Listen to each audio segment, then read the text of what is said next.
what has been going on is the whole gaming industry is rotting beneath our very eyes, in our hands. It's rotting, it's falling apart, it stinks, and it reeks. So, with that in mind, today, Skyfe is here. I'm going to unmute you now, Skyfe, so you can say hi to people.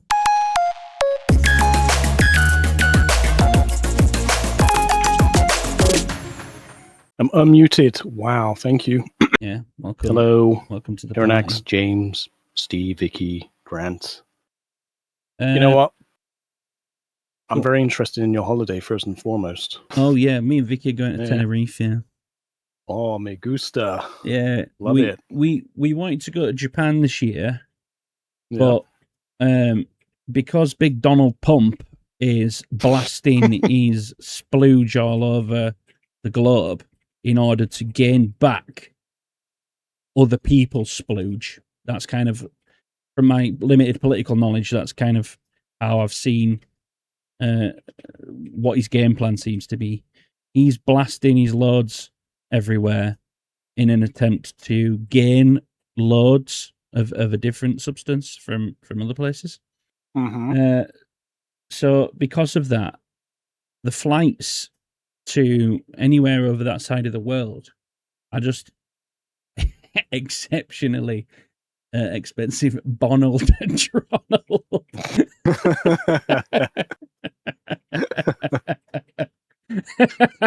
Oh, that was good. Yeah, Bonald Tronald, mate. He's a new Brainlock character unlocked. Yeah. So yeah, basically we usually pay something like, if we were to have like a layover on the way to Japan, we would usually pay something like £1,100 to £1,200 for a flight. If we were going to go direct, we would maybe pay £1,400. Now it's like £2,000 for a flight with a changeover. Wow, you are. So, and also Japan is like, whilst Japan itself isn't that expensive, like just existing out there is not expensive, we spend a fucking shitload of money there because we want to buy everything and bring everything home. So I usually take about £2,000 spending money. Vicky usually takes about £1,000, £1,500. Then there's like the hotels that are like, we wanted to go for 2 weeks, so it would have been like over £1,000 for that. Basically, it was going to cost us about £8,000 for like 12 days in Japan.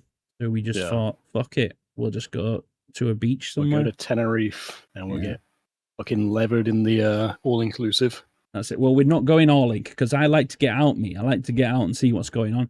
When we're in the all-in, I'm just sitting about and drinking the cheap beer that they provide you with. Because this is the other thing as well. All-inclusives never give you the good beer. Do you know what I mean? No, it's always going to be fucking some watered-down fucking piss drivel, isn't it? Some watered-down dog shit. Which, it does the job, and fair enough. And to be fair, I usually buy the watered-down dog shit when I go out anyway. But at least I'm out. They do if you go to a 5-star. Well, yeah, but here's the thing. If I'm going to go 5-star, I might as well just go to Japan. I was going to splooge on that. I might as well last time you went to a 5-star hotel with the first bassist of your band quit, so... Yeah, very true. Maybe we won't go there again. Very true. That was a lovely hotel. Wow, I prepped it myself just for you. You did indeed. And then the sewers flooded, 2 years later, and I fucked off. So. Me and my sisters have been debating our next jollies. I want a potato and a sunbed, all inclusive. They want a wonder. Yeah, this is the thing. Like, I like wondering, but it's got to be like, there's people say there's 2 types of holidays. There's the potato on a sunbed, and then there's the sightseeing, walking around, like visiting places, climbing fucking mountains, hiking, and all that sort of shit. There's a third type of holiday, which is a hybrid, okay, and that's the kind of holiday that I like to go on. It's the sunbed potato one, but still in a place where I like to go out and about, but where I'm walking is not like up a mountain to see a nice view. It's like down the street to watch a George Michael impersonator or something like that. That's what I'm all fucking about. I love that shit. Croatia looks beautiful. You should go Croatia, man. It looks beautiful. I've never been, but it looks awesome. Just don't bring up VAR. Potato, sunbed, boring. You only say that because you don't like sun. Don't bring up VAR. That's some bullshit, isn't it? So what have you been up to, Skype? Not much, to be honest. Not as exciting as I'm sure your life has been. Well, mine's just been finishing off the work year, which is I'm almost at the finish line now. I don't have that, do I? So I just finish off cans of Coke and World Cup games recently. So that's about it, really. And Baldur's Gate 3. Finish off cans of Coke. I love that. Yeah, well, there's one empty one and two ready to go right next to me right now. Love that. Right, I'm going to hang on. Let me just bring you in so that people can actually see you. There are we. Nope, not that. That's not it at all. Oh dear. That's the YouTube thumbnail for this very chat that we're having right now. Yeah, I lied to you. Nice. I'm doing a podcast. Very cool. How long did it take you to make that particular asset? Seconds. I did it whilst we were chatting before. Oh, perfect. Well, right, where are you? Hey. This must be you. There you are. Look. There we go. I'm posing. Yeah. That is when Grant is on holiday with his sisters. I'm in the same pool with Grant. With Grant's sisters.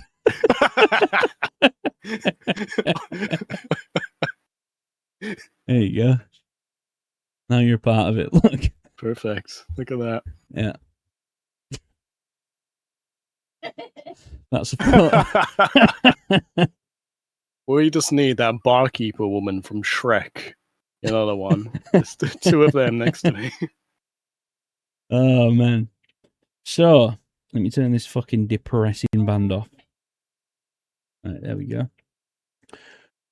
So, Skype, the video game world is falling apart. The whole ecosystem is in the bin. It's dying. We're all gonna have to find new hobbies. Yeah, we're gonna get 2 episodes out of this thing, and then it's gonna be dead. So that's it. We need a new name. We need a new name. We need new a concept. new topic to talk about. We could actually suppose we could talk about all-inclusive holidays. You know what? I think if we transition to like, board game therapy holiday kind of thing instead of video game therapy, yeah, we could just go abroad, take some board games. We could do that. That would be good. Yeah. I mean, we could do that anyway. We've got our man in the van, Grant, off of his sisters. They can get a little scoop on Croatia if they go there. And that's what you we'll can do Tenerife in a couple of weeks. Yeah. I'll just have some Coke. Cans of Coke. Cans of Coke, yeah. How are you affording the cans? That's what I want to know, brother, because they ain't cheap. Just nick them, don't I? You know? Finger discount, right? Tenerife is nice, James. Where are you going, James? James is going to Italy in September. Ooh, whereabouts in Italy? Yeah, whereabouts? By the way, I'm live on YouTube as well. Yeah, that's it. You need not to just put the Croatia trip on the band bank balance, expenses. You kidding me? You get as far as Filey with our budget. You guys got, Addy at the helm. You got the best DBS checks in the business, right? You can just drive you down there. Yeah, that's true. Although Addy's not driven us for a while, that's it, which is sad. Yeah. Was he locked up, or is that why Vicky said about Armley Prison earlier? He's just grown up.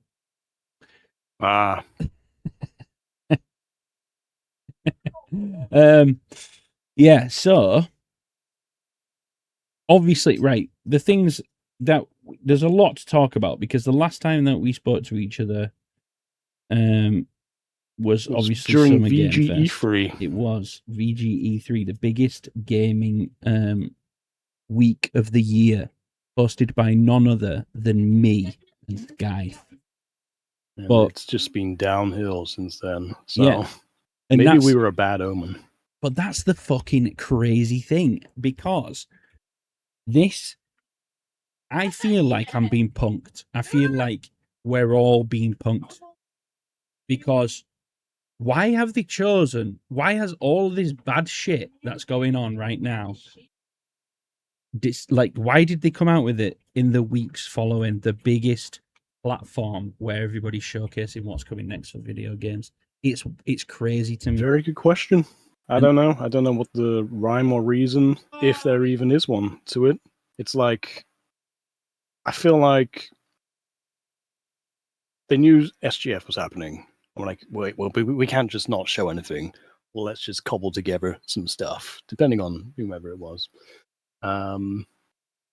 Let's just turn up, and then we'll rip off the Band-Aid after, because they knew the bad news was coming. Here's a little glimmer. Here's the carrot. Here's the stick, and you're never going to get it. It's dog shit. So the three main topics that we're going to be chatting about today is, I want to start with the Xbox showcase. Not so much the showcase itself, but kind of like everything that came after. After that, and then we're gonna chat a little bit about GTA and GTA 6 and what's going on there, and then we're gonna get onto this big Sony news, which I'm sure you've all seen, which is that in 2028, Sony are stopping the production of physical games. So basically, gaming's dead. That's what's happening in 2028.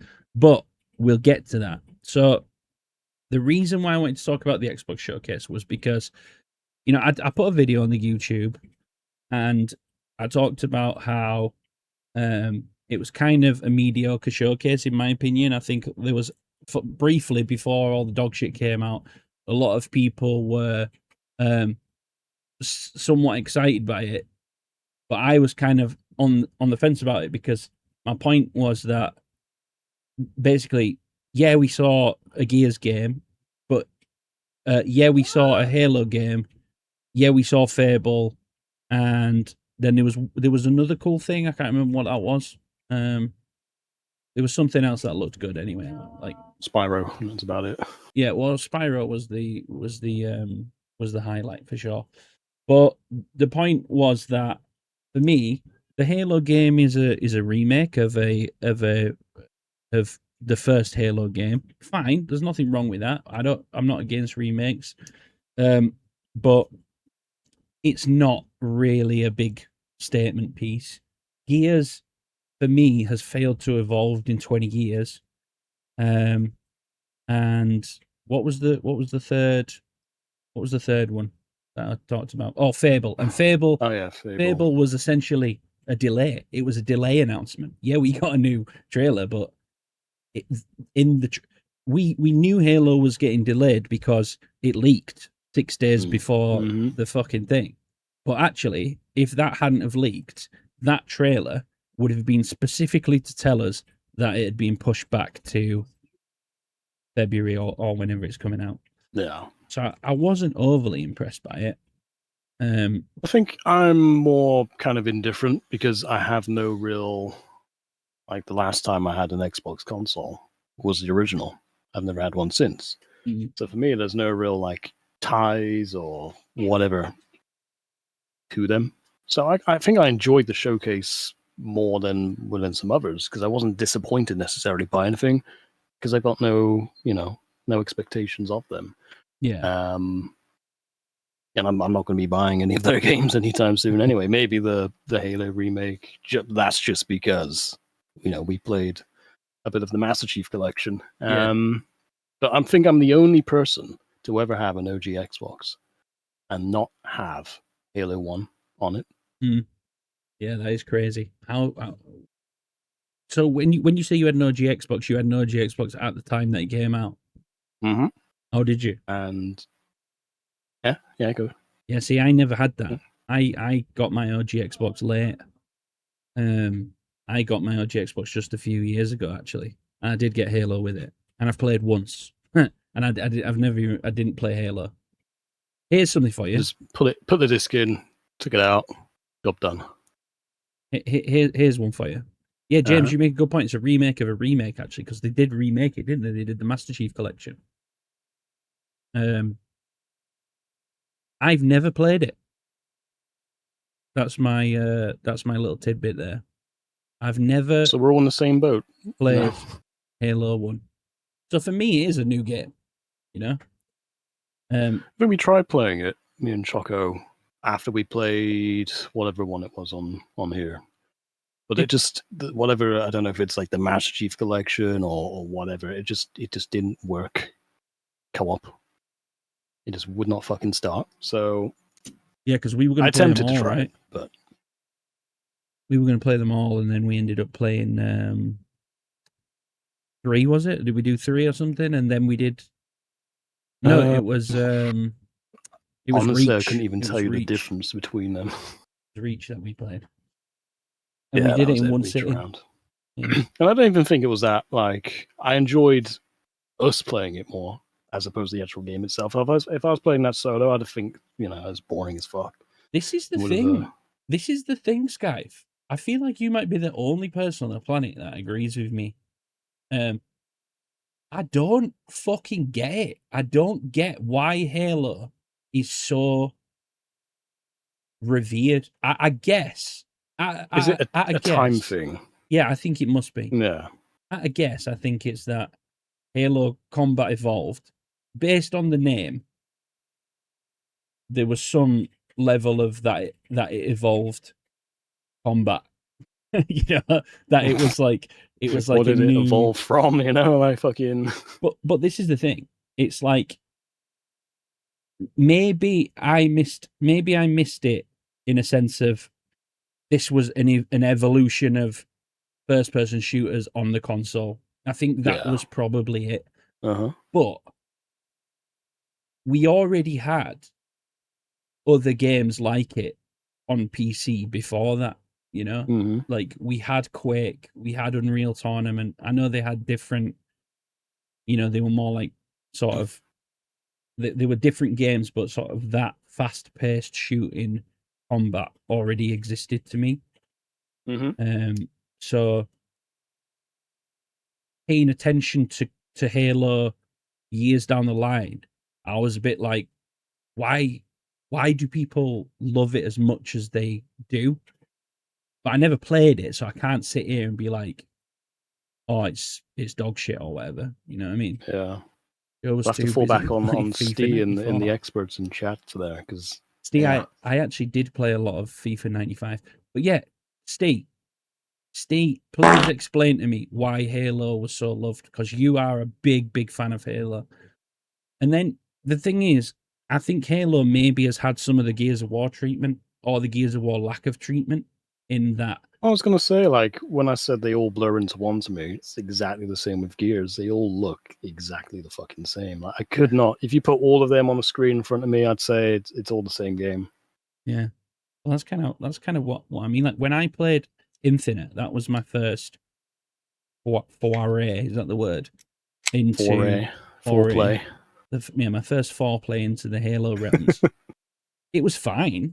I enjoyed it, but I felt like I was playing a 15-year-old game that looked nice. I felt like I was playing a remake of an old shooter. Right. Well, I've never even watched anything from it, so I've literally nothing to say about Infinite or anything like that. So, like, Infinite was fine. It was okay, but then again, they're the type of game that you can finish in like 2 sittings as well. You know, they're not. Well, I feel like that's like just unacceptable these days. You know. Yeah. I think you had to be there for split screen with pals or online when online was newish. Maybe that's the thing. Maybe it was a combination of Xbox Live and all of that back in the day, Steve. I'm inclined to believe you there, Steve, but hello, Christopher. Never had it. Yeah, I think that's probably the case, because that was the whole thing back then, wasn't it? That's what made Xbox 360 so good, was that online movement. and the fact that nobody Yeah. was buying PS3, so PS3 couldn't We were just on the wrong force it. side of the fence, weren't we? Yeah, but I was always going to be, because it was like Metal Gear or nothing for me back then, and the fact that that's an example of exclusives doing what exclusives should do. Yeah, absolutely. For me, I was a Wii. I wanted the Nintendo Wii for that Twilight Princess, And I remember, I think Dad bought the PS3 at the time, very much near launch. I think one of the with the bigger price tag, for like the Blu-ray capabilities and all of that. Yeah. So thanks to him wanting, I want to watch, Pirates of the Caribbean in 1080. Wow. Yeah. Well, this is what shocked. We'll get into this a little bit later, but when we talk about PlayStation, but this is one of the big things that does kind of shock me about the PlayStation physical media thing, is that really for many years Sony, it was a film company, it's like it was a movie cinema company first, and they did a lot of work to bring Blu-ray to the market and popularize it. So yeah, it's interesting what's going on there. Joe, I'm gonna get a kebab, mate. You get a fucking kebab. Yeah, we never answered you earlier, Grant, but you were in our thoughts. But kebab sounds lovely. Chickeny one earlier? or the other one? I was too questionable meat one. Time Splitters. No, I don't know. I missed that one. Time Splitters to me is just like an arcade game, Time Splitters. You go to fucking Ballplex or whatever, and it's just there's Time Splitters over there. No, you're thinking of Time Crisis. Same shit, isn't it? No, you never played Time Splitters. Nah, never. Oh, dude. Now that's different. That's a whole thing. Yeah, I played Time Splitters at my cousin's house on the GameCube, and I loved that shit. Actually, I recently replayed. Do you remember at the start of the year when I decided I was going to play a load of retro games, and then that died a death? Oh yeah, and then you played like one. I played the Saddam Hussein game. Yeah, I actually played loads, but fucking didn't make videos on them because new games started coming out, and I remembered I was in this. I was doing the thing that I'm doing now, where I didn't have anything that I was very interested in playing, so I played. So I was looking for things to play, and in my naivete, I was like, "Oh yeah, this will stick." But then, remembered that I only really had to wait till the end of February for Resident Evil 9, and then it was just like, well, nah, I'm just gonna play new games. And now you're going to be going back and playing those old games because you're not going to have any means of playing these fucking new things. Exactly. When the games die. Games are fucking dying, mate. It's over. So life support time. What made me laugh about the Xbox situation was obviously Asher Sharma, for those of you that don't know, is the new-ish head of Xbox. Took over from the big square head Phil Spencer, who, by the way, deserves a prison sentence, in my opinion, because... Well, they all do, don't they? Fucking Don Matrick and then him. Everything kind of... How do you take that company that was in its fucking prime prior to 2013? It was like, the Xbox 360 led the way in that generation. It had all of the best games on it. It had all the companies chomping at the bit to get their games on Xbox. It's backed by Microsoft, owned by Microsoft, the biggest fucking, certainly in the early 2000s and pre 2010, Bill Gates was always known, before he was known as being like a weird rapist or whatever he is now, he was known as being the richest man in the world. So they were backed by Microsoft, they are Microsoft. How can a company with that much wealth, that much credential, and that much going for it arrive at where we're at today? And Phil Spencer and Don Matrick and all the other fucking freaks at Xbox are the reason. So they are the culprits. Asher Sharma took over, and it felt a bit like when when the Tories got removed from power in the UK and Labour got back in, and we were like, oh, things will only get better. I think I remember hearing quite a lot around that time, the song. Yeah, things are on the up now. There's gonna be some serious change, and Xbox is gonna rebuild itself in the image that it should have in the first place. And then where I'm standing now, she looks a hell of a lot like what's his fucking face who's just left office now. Yes, Squarehead. Oh, yeah. Wait. Well, same thing, yeah. Because, like, I don't know. Look, she obviously took over the company in a really bad state, but like maybe her father was a tool maker as well, and she is also a tool. Maybe, but she does look like a fucking idiot right now. Because it's a bit embarrassing, It's especially again after the showcase and all of these things, like simple teeny tiny things like the tweets and stuff. Oh, should Xbox be in capitals or not capitals and things like that. It felt like she was maybe trying to get back on the side of people. It did, and there was as much as it became a meme, that thing, there was an underlying statement. There was two things that she did, which were kind of big statements, in my opinion. The first was the obvious move away from this Xbox Play Anywhere thing, which, where they were kind of advertising fucking TVs as an Xbox and phones as an Xbox, and basically anywhere. I did try it on the TV once, and well, once. And then that was the first statement. And then the Xbox capitalization thing felt like it was like, we're doing this because we're going to go back to what Xbox was like before. Mm-hmm. So that seemed cool. And then right before Summer Game Fest and the showcases there was the big thing about we're hitting the reset button, we're hitting the hard reset button, and we're starting again. Little did we know that meant that they were basically burning the company to the ground before they rebuild it. Because since then, we have had multiple layoff.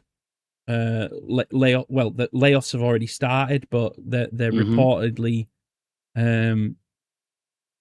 continuing. There's going to be a lot more layoffs. I think already 1,000 jobs have gone within Xbox. 500 to 1,000 plus. They're cutting down the workload there, and the other thing, the big thing for me is the closure of. By the looks of it, there's multiple studios that are on the line here that could be closed, which is fucking wild to me. Yeah. And me and you had an interesting conversation the other day, off stream, obviously, where we were talking about it. And I just want to sort of repeat.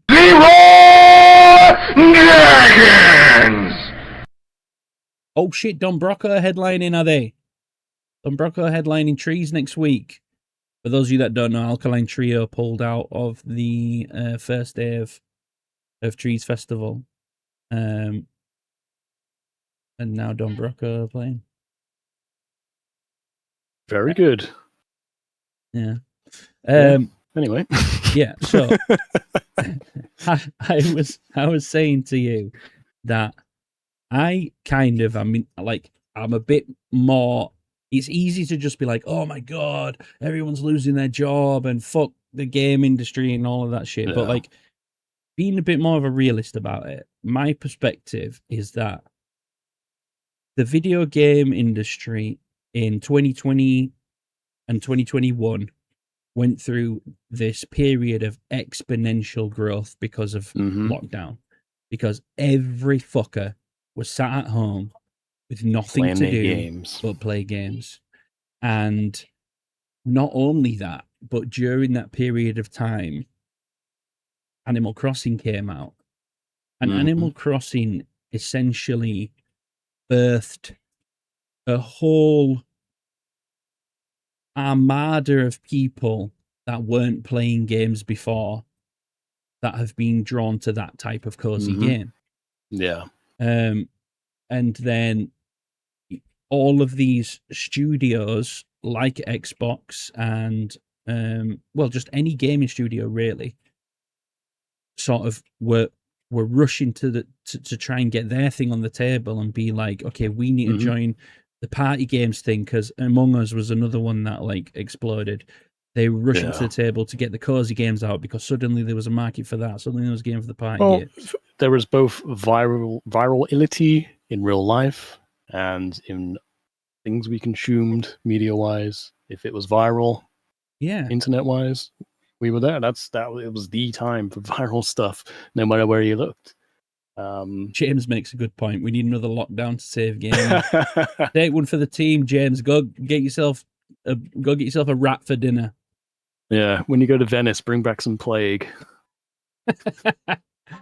But yeah, so because the game world was growing so exponentially, obviously, like thousands and thousands of people were employed. It's the exact opposite of the music industry, because the live music industry couldn't happen.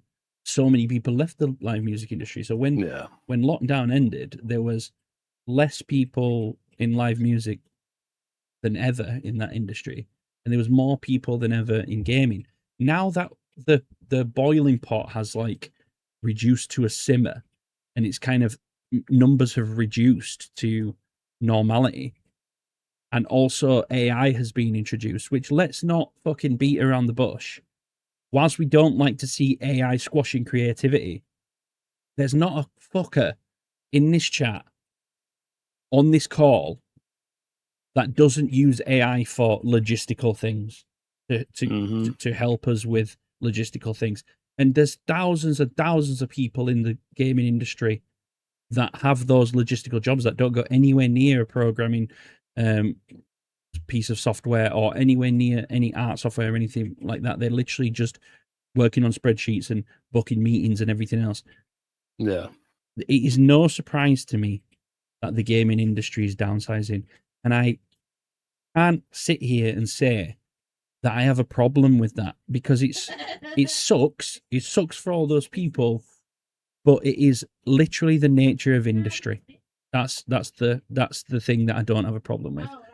What I fucking absolutely do have a problem with is, because when everybody was trying to throw their piece at the table for the cozy game market and for the live service market and for the multiplayer party games market, and everybody started making those games and trying to get a piece of that pie, the corporations at the top, they were all looking down on this and thinking, oh, well, this is our chance to swallow up a bunch of those studios. And that's when we had the fucking acquisition apocalypse, essentially, where Xbox, we're talking about Xbox, so I'll use Xbox as the example, but Xbox essentially bought out half of the gaming industry. And instead of reducing the workforce across the board, so instead of, if they want to relieve 10,000 jobs, instead of taking 10 studios and reducing each one by 1,000 people, well, there's probably not that big, but they've got way more than 10 studios. So let's say they take 50 studios, reduce each one by 200 or so. That's probably not the maths, but you get my point. What they're instead doing is they're identifying their smaller studios and shutting them down completely. And that is a big fucking problem to me. Like, it's like, I hate that shit, because downsize, fine, do that, but we are literally destroying companies that have got years of history behind them and the potential to go on and create something amazing in the future, and they're not being supported. They're being destroyed. And that is my fucking problem with it, guys. Well, I hear your passion and, how heartbroken you are. with with these closures, etc. I think for me, and this might be a bit of a opposite take on the fence take, I don't know, but some of these smaller studios, like a little list here, for example, like Double Fine. I'm going to use Double Fine as an example here. When was the last time they did anything good? Well, people really liked Psychonauts 2. When did Psycho? Let me Google. When did Psycho 2 come out? A sec. When did Psycho? How do you spell Psycho? Is it? I don't know. Chat help. That's why no one bought it, because no one can fucking spell it. PSYCO. Oh, 2021 is when it came out. Yeah, so I'm inclined to suppose say I get what you're maybe saying. That's quite a while ago. lockdown was like a factor in that. But for me, like Double Fine, I associate with Brutal Legend back in, what was it, 2011-ish, maybe, whenever that came out, 2010, which I still want to play again. I've got on Steam. Yeah. But let's see. So they did Psychonauts 2. I'm just like, shit, I've never heard of Massive Chalice, Headlander, Rad, Kiln, where you're like a pot, for example. Yeah, and you go around breaking Kiln's other the pots, thing that killed them, I guess, because Kiln. I think they expected Kiln. I don't know why, by the way, but I think they expected Kiln to do bits. But a fucking clay pottery game, really? Like, it's like they watched Wallace and Gromit and were like, you know what, claymation? Why don't we? Yeah, that was popular in the 90s. Why don't we fucking try it now? The game. But I guess to counter that point, from my perspective, is that two things. Firstly, Xbox backed Kiln. Xbox anytime a company like Double Fine, for example, has an idea on the table, they go through pitching. So they pitch to Xbox, and Xbox either green light or fucking say, what the fuck are you thinking? Like, for me, it's a directional problem. It's if I'm at the head of Xbox, yeah, for sure, and I have a company like Double Fine who made Psychonauts, why am I fucking signing off on a pot making game like that? Of course, that's not going to fucking do anything. Not only is it a pot making game, it's a pot making game on Xbox. Yeah. Like, they are gonna push that straight to Game Pass day one, and it's gonna drown in Game Pass. As a from an outsider looking in, to me, that seems like an obvious terrible business move. But they even the game itself just is like a terrible business move. But in the same time, like putting shit on Game Pass day one, in my mind, again, it's like, if it comes to Game Pass day one, to me, immediately it's like, pass. I've got no interest in it. If you've got if you don't want people to pay full price for it, which in this day and age is ridiculous anyway. It just feels like, if I look at Game Pass now, I've only got the basic version of it, but it just feels like there's just slop on there. It's just fucking, there's a lot of shite. The other thing, though, the other point that I was going to make is that, for some people, Psychonauts and Psychonauts 2, and even Grim Fandango, which was a Double Fine game, there'll be a small selection of people out there that love and adore that is their favorite game. And when they were an independent studio, they could make games like that, and those kind of and games, it would hit better because they had, I think independence is a good thing for the creative side of things. Yeah, and I guess that's I guess the point that I'm making, because if they were independent now and they needed to downsize, they would just downsize their company. They wouldn't be under the risk of their company failing entirely. And also, they could make a game like Kiln, and they would have their expectations. They would have their expectations of how much money that would make, and that would be fine. But their expectations are not going to meet the expectations of fucking Microsoft. Like, how could it? No. So Yeah, I get what you're saying with some of these studios, but again, on the flip side, it's like if they were independent, we probably wouldn't even have to have this conversation. Not exactly. The other thing is, you know, you were talking about that list of things, because I've got a list here of wait, where is it? I had a list open of ones that are potentially gonna close. Should play Snap, see if they line up with my list. One of them is Ninja Theory. Have you got that on there? I've got Ninja Theory.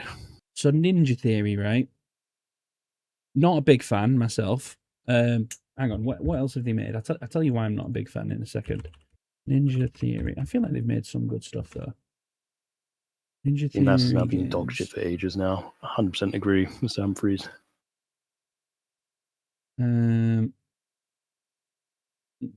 Okay, no, they've not really ever made anything good. They did the Devil May Cry remakes. Oh, they did Heavenly Sword. But when you spend that much on on buying out a company like Sony with fucking Bungie and stuff like that, it's like you expect a return on that, right? Yeah, of course. And if you buy a company that's just putting out shite, yeah, you're not going to make anything from it, So it's like these dumbass decisions where like one game maybe went viral and say, oh yeah, but every then game of theirs is going to go viral. Once they're under Xbox's control, Xbox should be guiding what they're creating. That's my opinion. Well, I don't think they even know how to guide themselves, Yeah, probably like, not. if you look back at the hardware decisions and stuff, over the last decade, it's just treading water vibes, It's just slowly sinking, not really having any idea. And we're kind of coming full circle back to like the Xbox One stuff with all the DRM stuff recently. Yeah. Stuff we'll talk about later with the digital versions of games, etc. Expedition 33 was the last truly great game on Game Pass. Yeah, I agree. I know Joe rates that very highly. I never played it. I enjoyed watching Joe. That was that set a new benchmark for me personally of like what a great game is anyway. Like I think that game was that game is a generational game. That's something that is going to be talked about for a long time. But just coming back to Ninja Theory, the fucking madness about this, that Ninja Theory's on the chopping block, is one of the big announcements at the showcase, which happened, by the way, just a few days before these announcements, was the new Senua game, the new Hellblade game. You couldn't write it, could you? It's like a joke. Like, what was it then? Why did they do that? Were they just like showing it to be like, oh, in case anyone wants to buy this company, they're trying to make this game? Because when that fucking trailer was shown, they must have already known that they were going to get. Oh yeah, absolutely. These things don't just happen overnight. I remember when I was made redundant from my first job, for example. Well, not my first job, first hospo job. That kind of happened overnight in terms of notice, but like business-wise, they knew about it going on for weeks at that point. Exactly. So it's like, again, someone had to tick off. Yeah, it's all good to show. That's all good. Yeah, no worries at all. Kind of thing. Is that not wild? Does anybody in chat not think that that's fucking wild?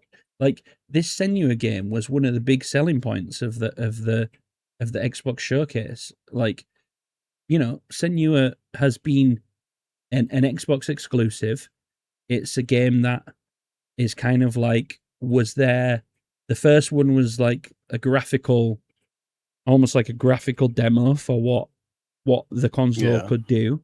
The second one was absolute dog shit, by the way. It was fucking. I was just going to say, it wasn't horrendous. The second one absolute fucking horse shit or something. It was total horse shit, like the smelliest. What made it so bad?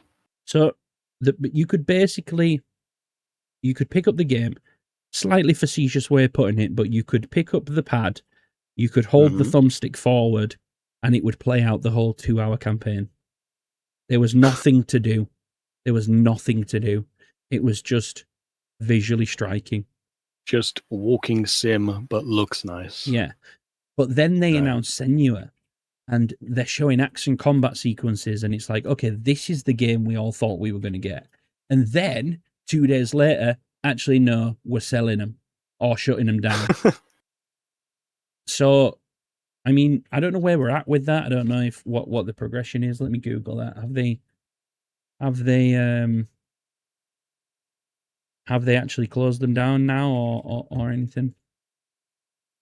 I have no idea. I've not seen anything popping up on the old news articles recently about it, but it's stuff that I'm sure is still in the works. So who knows? It doesn't But then look like if it. number 2 was so straightforward, so to speak, literally, then I don't think that really gives me much hope in the next iteration being much better than that. Even it's all well and good showing off, a combat sequence here and there, but it's like Naughty Dog would do with their trailers. They can show something happening, and then in the game it isn't there. So, it's hard to believe everything. Yeah. Well, I don't know. I just think it's absolutely crazy. I think that like part of it is like I feel like there's a distrust as well. Like, there's always been a bit of a distrust. People we don't trust developers and like Xbox and Sony and corporations, I guess. Anyway, but to go out balls to the wall and show something new, and then basically cancel double it back on it 2 days later. 2 days later. Fucking crazy to me. It's crazy. Well, she's very much like Keir Starmer then, isn't she? Exactly. Here we go. I got a lot of heat on. I say a lot of heat. It wasn't 2 angry YouTube comments. I got some on the short. It was a shot. It was actually on Instagram where I was catching the most heat. It was the short. It was the cut from the video where I was talking about. I don't know. I can't remember. Was it on a live stream or something, or maybe it was a video I put out? But I was talking about Sony, and how they've been chasing the live service model for a while. They've spent a lot of money on failed live service products, and yet they're closing down Destiny. And they've downsized Bungie significantly, and they've got Bungie working solely on Marathon. Yeah.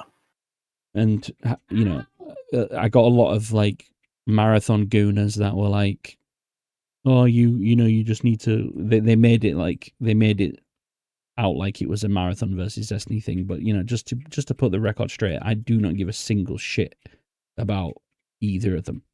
Like, like Destiny, I wanted preserving because I played a bit of Destiny 2. I enjoyed what I played. It wasn't something that gripped me for a long time, but it's obviously a thing that if they announced Destiny 3, it would perk the ears up of a lot of consumers. A lot of people would be like, oh, yeah, I'm going to buy that. I'm going to play that. And it's like that immediate thing of them already having an audience that's interested in one of their live service games. Like when the PlayStation inevitably announced, what was that one live service game they announced that they brought out that did really well last year? Helldivers. See, this is probably a subject for a different day, but Helldivers I don't think was really all that great. Yeah, I mean, I don't know what the appeal was in it. Me and Geg played it a couple of times, and every time we would get kicked back to the lobby, all of this. It's just like, I don't see the enjoyment here. Yeah. But people obviously did enjoy it. It's just like, I get it. It had a slight virality to it for sure, but like, but even that tiny bit of virality, people will come back for Helldivers 3. Destiny 3 could be huge. Oh, for sure, it would be. Yeah. And they've said no. They've shut it down, and whatever. That's fine. That's their prerogative.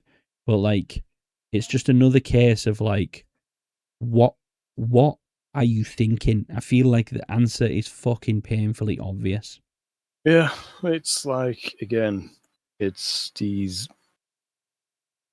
more corporate-minded decisions, isn't it? It makes sense to just, hey, Destiny 3 and all of that. Yeah. But they've put so much money, I guess, already into Marathon, into buying out Bungie itself. They want a return on it, but Yeah. then it's like they don't want to actually make it easy for themselves, you know? Yeah, but fair enough. Let them try. I ain't got a problem with that. Well, it's trying and failing, learning from whatever, but I don't think in this day and age you can fail because the immediate thing is just to be on the shopping block, you know? Mm. Yeah, true. You're right. Although, in saying that, Marathon, so far, I think we can consider it a failure. And at least, yeah, for sure. The only bit of credit that I'm going to give PlayStation tonight, by the way, but the credit that I do give them is that they didn't shut Bungie down. Whereas we're talking about Xbox are literally talking about shutting down Ninja Theory, not downsizing, closing it down. Yeah. But they haven't shut it down. Rule that idea out. I wouldn't further down the line for Bungie. Chris reckons they will shut them down, and so I'm does the same Sky. Yeah, I think it's it's likely, but it's not happened yet. What I will say is, I said this to you again off stream, but my little hot take is that this is also an example of where I think this is going back to that direction thing. What I think Xbox should be doing with these studios that they're buying up, like guiding them into the games that they should be making.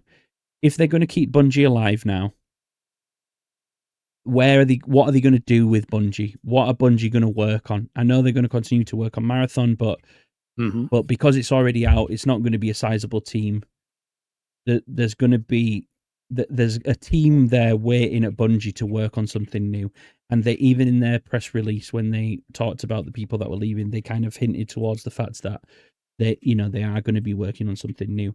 I had a theory, didn't I, Skype, about what I think it's going to be. You did, yeah. Remind me. I think that Bungie,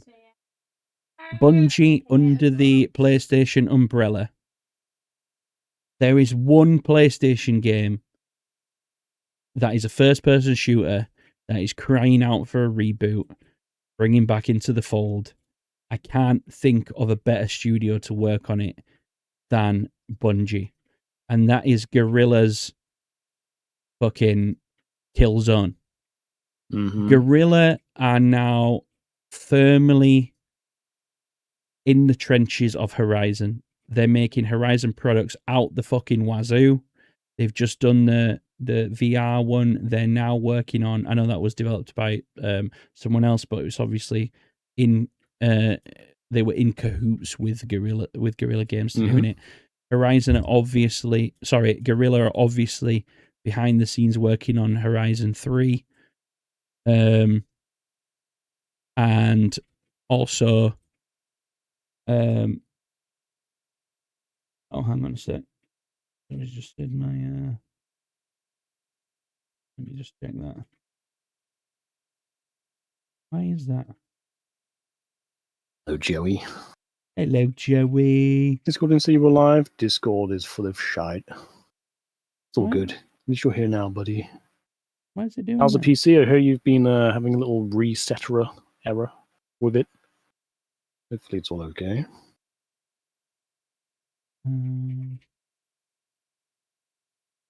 How's the kebab, Grant, if you've picked it up yet?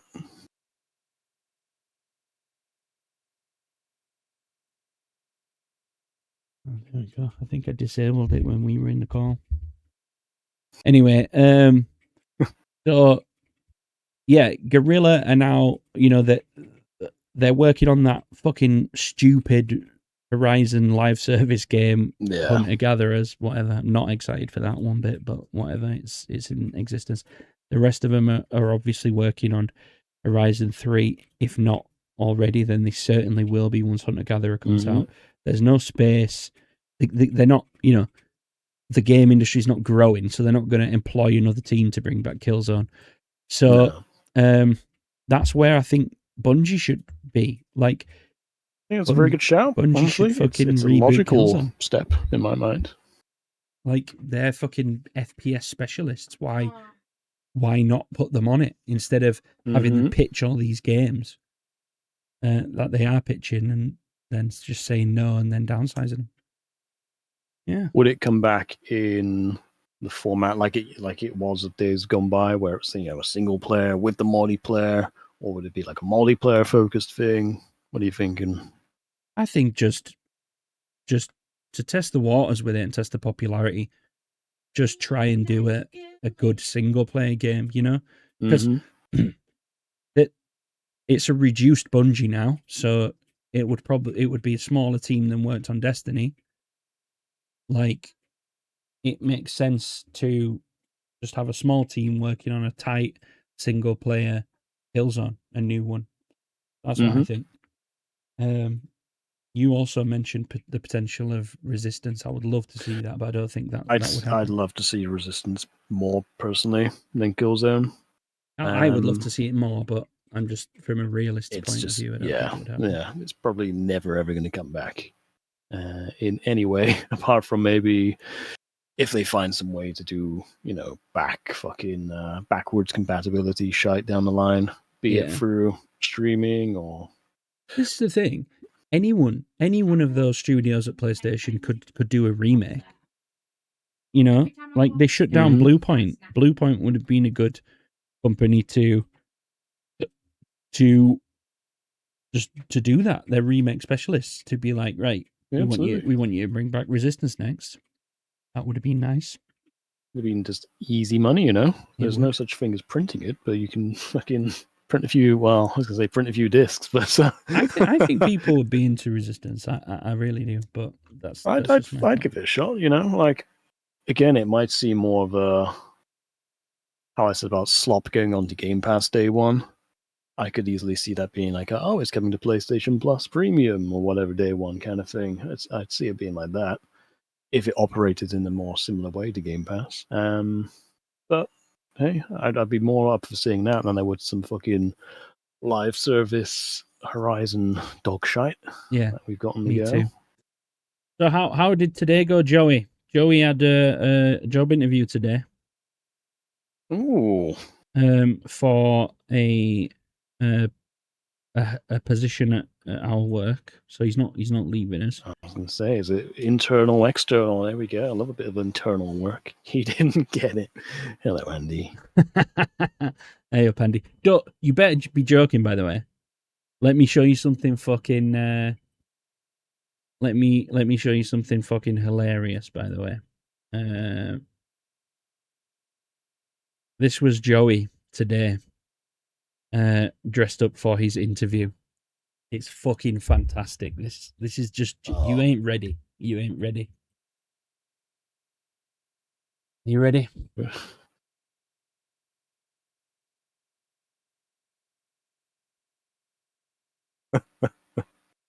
How about that?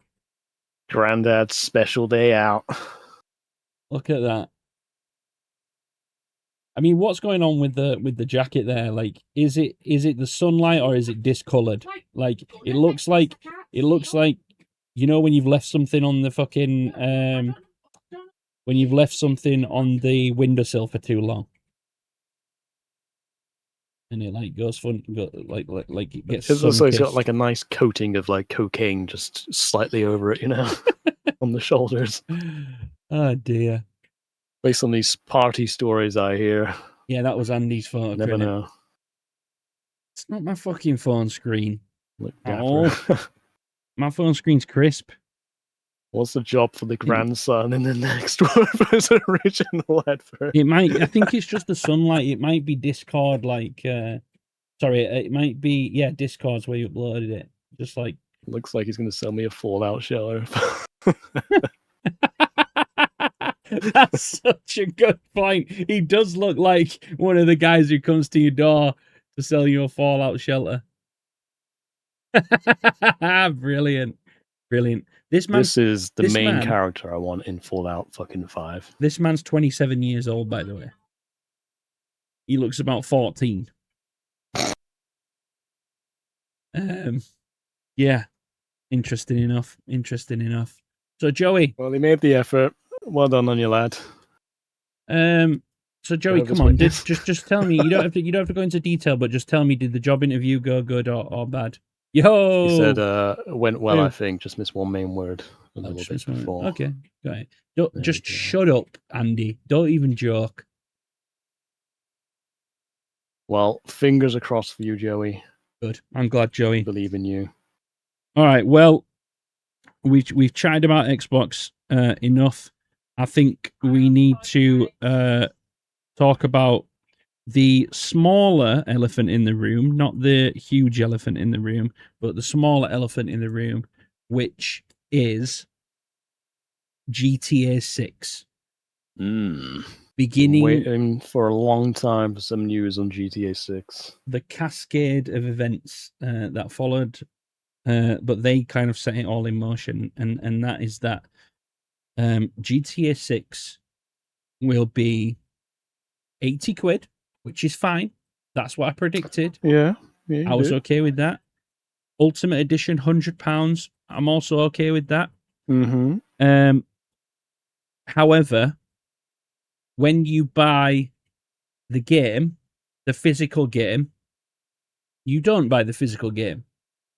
When you buy GTA 6, there will be no disc in the box. It will be a code. How do we feel about that, Sky? Well, it's a code for alarm to me. Because like I get it, it's the whole idea is nothing necessarily new to us, because like the whole fucking game cartridge, Nintendo Switch isn't on the cartridge thing, it's like, oh, this lets you download it, but it's like a physical thing kind of thing. Like it's nothing new, it's not a surprise. I did read there were potentially disc versions coming in December for the game. Oh, really? But I don't know how true that is. But at the same time, how long has this game been in development for? And you can't launch the fucking game without a disc version. It's if fucking you end up insane. doing one anyway. It's like Nothing's been confirmed for the disc, apparently. Joey says, should he get an Xbox or a PlayStation 5? Joey, there is only one answer to that, my friend, and it is a PlayStation. Neither of them right now are excellent choices, but they are the only choices that we have. PlayStation, for me, is far and away the better console at the moment. Xbox Game Pass exists on the PC. All of, we're in this weird transitionary period. Oh, was it Steve who asked? Oh, sorry, yeah, it was Steve. Yeah. Sorry. But yeah.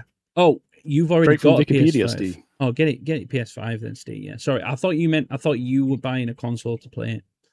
Anyway, never mind. Ignore that then. But yeah, for my view on it is that it is acoustic guitared. That's an Andy joke. I can't take credit for that. PC way of saying it. Yeah, I like it. Yeah. Is that what you say in the tour bus on the way around your gigs?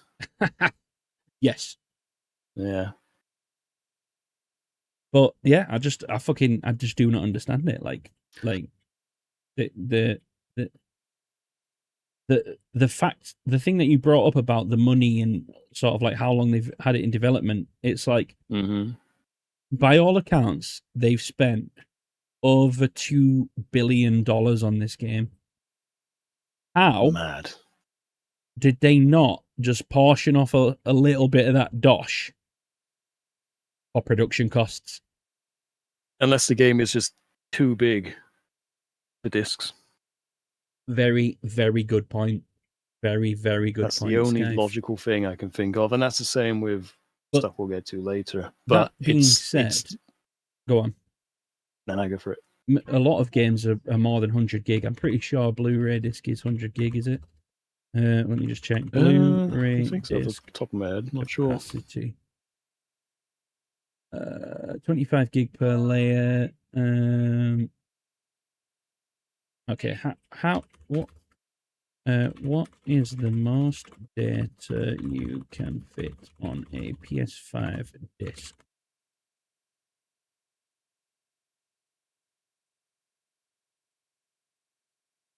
Mystic has got Joey in my ears. Are you playing pool, are you? I think it's Joey's, 100 gig. 50 to 100 100 gig sounds about right. But there's a ton of games that are over 100 gig. So I guess Mm-hmm. if the game is so big that the actual base game without the patches and the stuff that gets added to it when you install it, if the very base layer of the game is over 100 gig, then yeah, you make a fucking real strong point there. That could just be the case. Didn't GTA 5 come on 2 discs? Or was that Red Dead 2? I can't remember. I'm not sure. I feel like one of the two had like, this is like the thing you put in first, and then let it do its thing, and then take it out, put the other one in to play the game. You might be right. Actually, I've got Red Dead 2 up there. I've got that on my shelf somewhere, which will be a thing of the past in a couple of years. I never finished it, but RDR2, Guitar DR2. That was the joke. Yeah. I cottoned on quick there. Yeah. So, yeah, I just, like, fair enough. That could be the point, but if that, but also if that was the point, I feel like you would just come out with that, would you not? You would just be like, you just flaunt it and be proud of it. Our game is so fucking big. Yeah. It's so detailed. The world is it's unlike anything you've seen before. You thought you saw Vice City before in 2002. Wait till you see it now in 2026. It's 2002 gigabytes. What are you referencing there, Chris, when you say because Sony could pay them not to? Sorry, I'm lost track of the convo. Not to manufacture discs for GTA 6, I think. Yeah, maybe. It's more just money for them. Maybe, but it's not a Sony game. Like I feel like if Sony have paid to have the advertisement rights, but they will have paid Rockstar for that. I mean, yeah. I don't know if Rockstar would. I would like to think that Rockstar wouldn't accept payment to not release it on disc. Hang about. I'm doing a U-turn. You could be fucking right there, because. Oh my God, we're uncovering a fucking scandal. Conspiracy here. Chris, you have uncovered a conspiracy. Think about this. Sony need.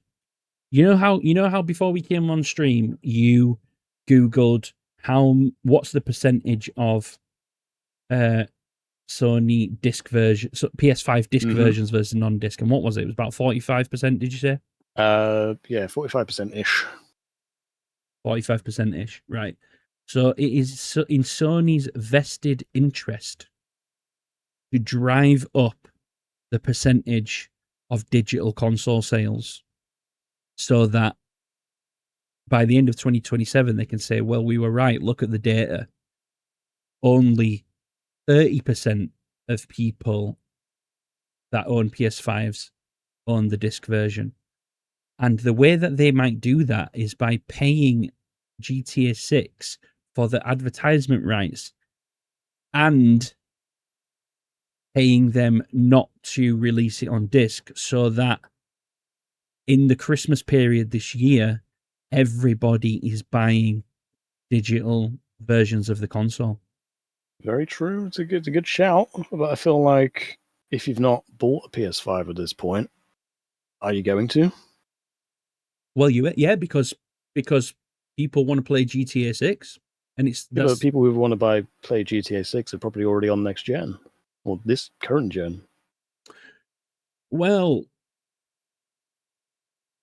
I don't think Joey has a PS5.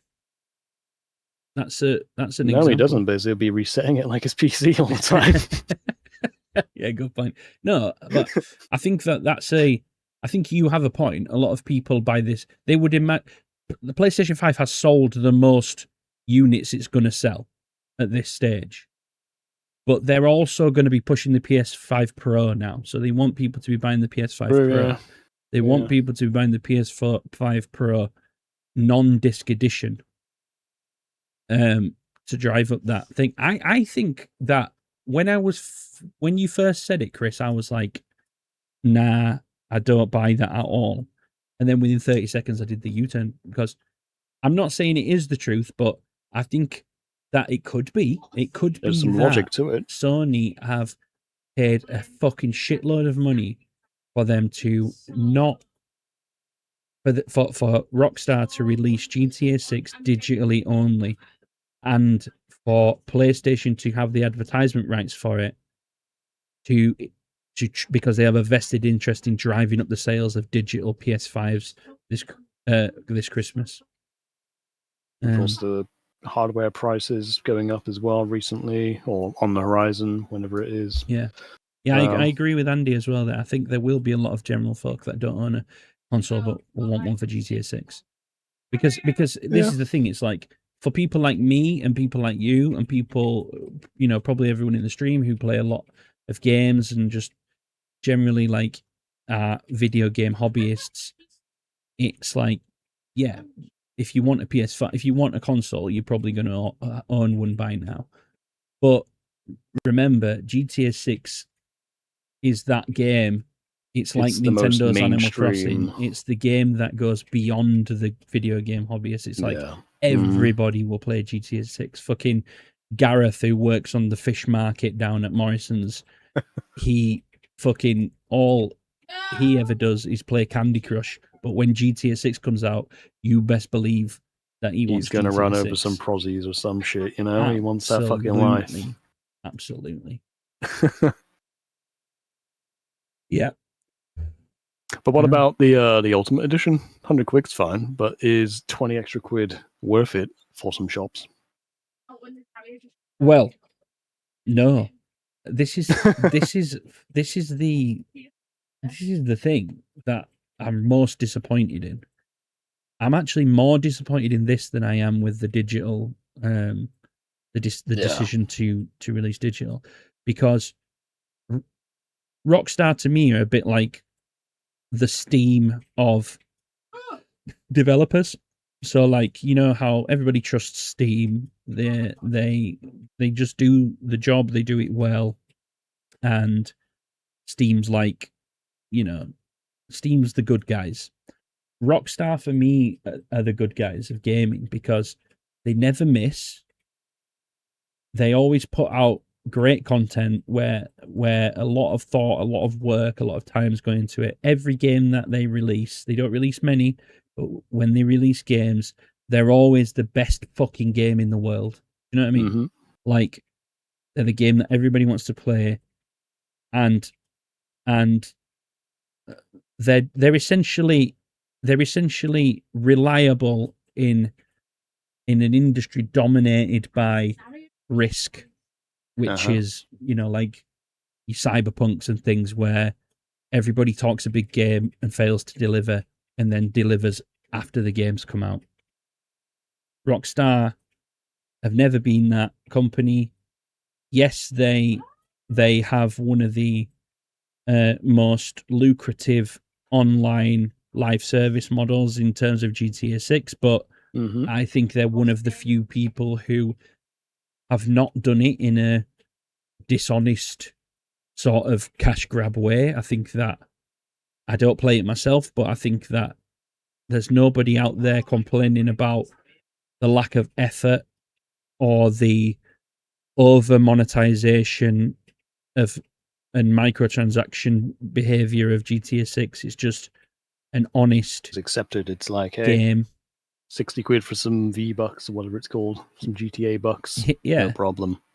So I was very, very surprised to see that they were bastardizing themselves with this sort of market employ where, just to be clear, by the way, if any of you don't know what we're talking about here, the Ultimate Edition of GTA 6, there are shops in the game. I'm not talking about online stores, not talking about a digital back end. I'm talking about game, like shops in game that you can walk into in Vice City that you can only access if you have the Ultimate Edition. So it is that level of microtransaction bullshit. It's just that they've built it into the game, which for me is even more fucking embarrassing. I think that's fucking just so low, the lowest of low. Basically, Yeah. they are locking people out of content and locking it behind paywalls, and that is So yeah. you run into the shop. Let's picture the scene. You run into the shop in the base version of the game. Like, how do they reject you from going in? Do they just fucking gun you down, or sorry, you need Ultimate Edition Plus, whatever? You know, it doesn't make any sense whatsoever. It'll just to be how you like gate that.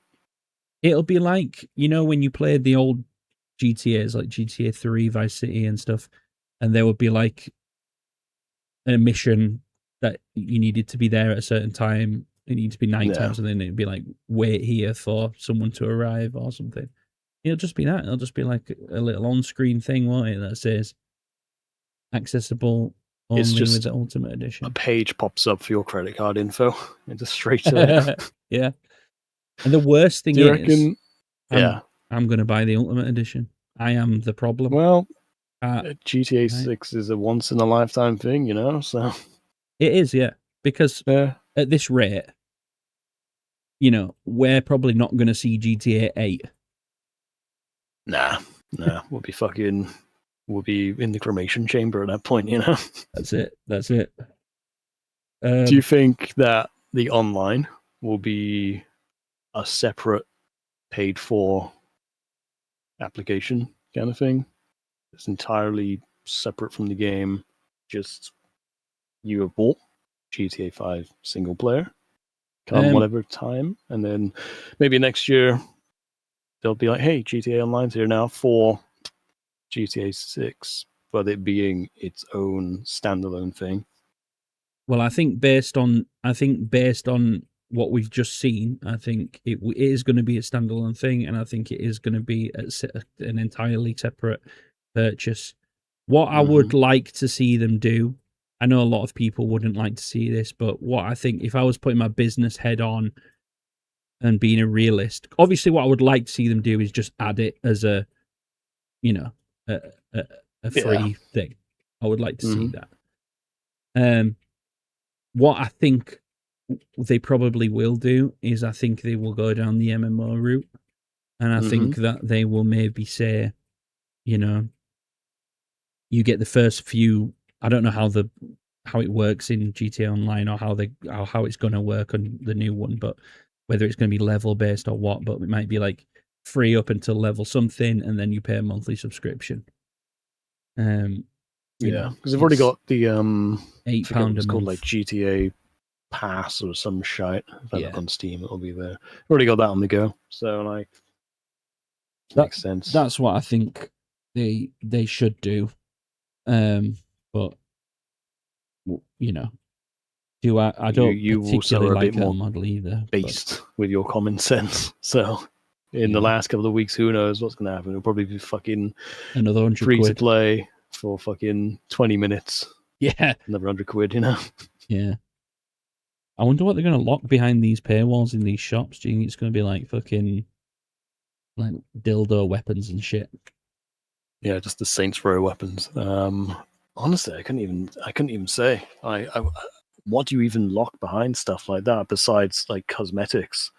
Because I think it's like hairdressers, fucking mod shop for a car place, probably weapon shop. So you might be right. I don't know. It just seems like it doesn't feel like you'd be missing out necessarily on anything, but everybody's is going to default to the Ultimate Edition. Yeah. Just because, hey, I don't want to miss out on anything just in case. Exactly. Yeah, they've kind of got us by the balls there. I think that. Yeah. I hope that it's not like. I hope it's not like not game breaking, but like I hope it's not like pay to win stuff. Like as in, you pay for the Ultimate Edition and you get like stronger weapons and things like that. You know. Yeah, I hope not. I hope that the game is still at its core the same thing. But yeah, that is disappointing to say the least, and kind of leads us on to the big topic, which is that following this announcement, a few short days later, Sony have now announced that they will no longer be creating physical games from 2028. I mean, I never thought. I thought we were RIP CEX. Yeah, I thought we were. Yeah. I thought we were RIP a decade off that. stinky At least. secondhand shop. Yeah, I think. I don't know. Well, start with you, Sky. What do you think to that was? It's like they talk about consumer habits changing and stuff, but I don't think it's necessarily consumer habits changing. I think it's more so habits being forced into going towards more digital titles. Like what I said the other day to you when we were chatting about it all, you can't go to a shop anymore and buy a disc game. You go to like fucking Tesco, nothing in there for games. You go to fucking Asda, there might be a section for games still, but it's stuff from it's like Sonic Frontiers, Hogwarts Legacy, and there's stuff from like a few years ago. It's not new, it's not current, it's not up to date, and so then your only other choice is to either Amazon it, or just order it fucking from the store. Yeah, and I with agree. that The comes the stock is short. Like you can't fucking get games like you used to. So of course digital sales are up. Like of course, like people are going to be buying things more digitally. And look, PC has been doing it for years, and everyone's fine with that. So like I understand that this is the way forward.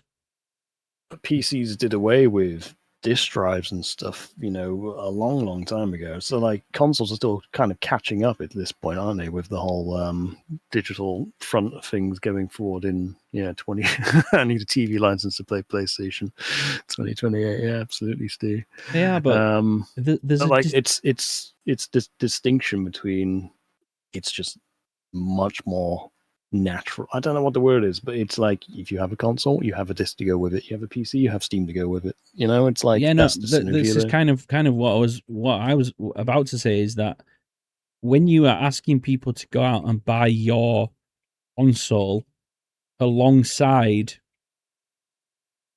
PCs, because most people who game frequently own both. Yeah, like people are out there buying the product and the item. Like you don't see fucking PCs revealing what they're gonna look like.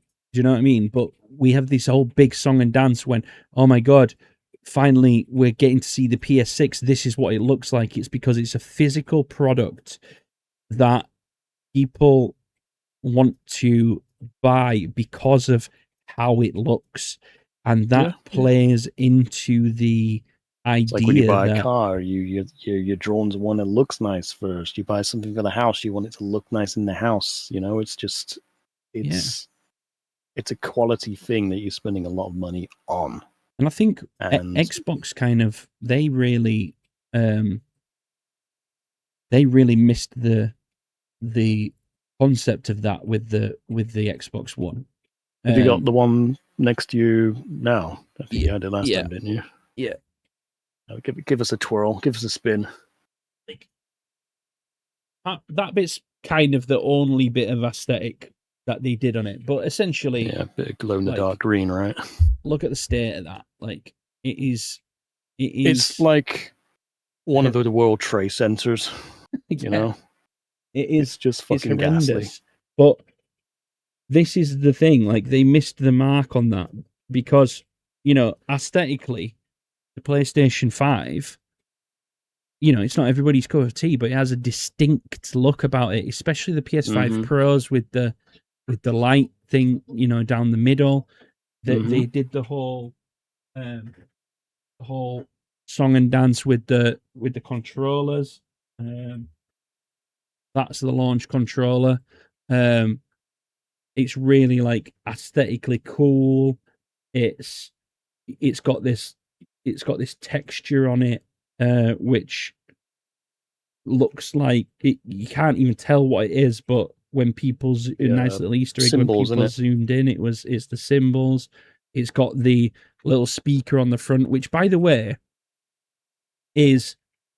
I fucking love that. So I've been playing Assassin's Creed Black Flag all week. Shout out Ubisoft for sending me that.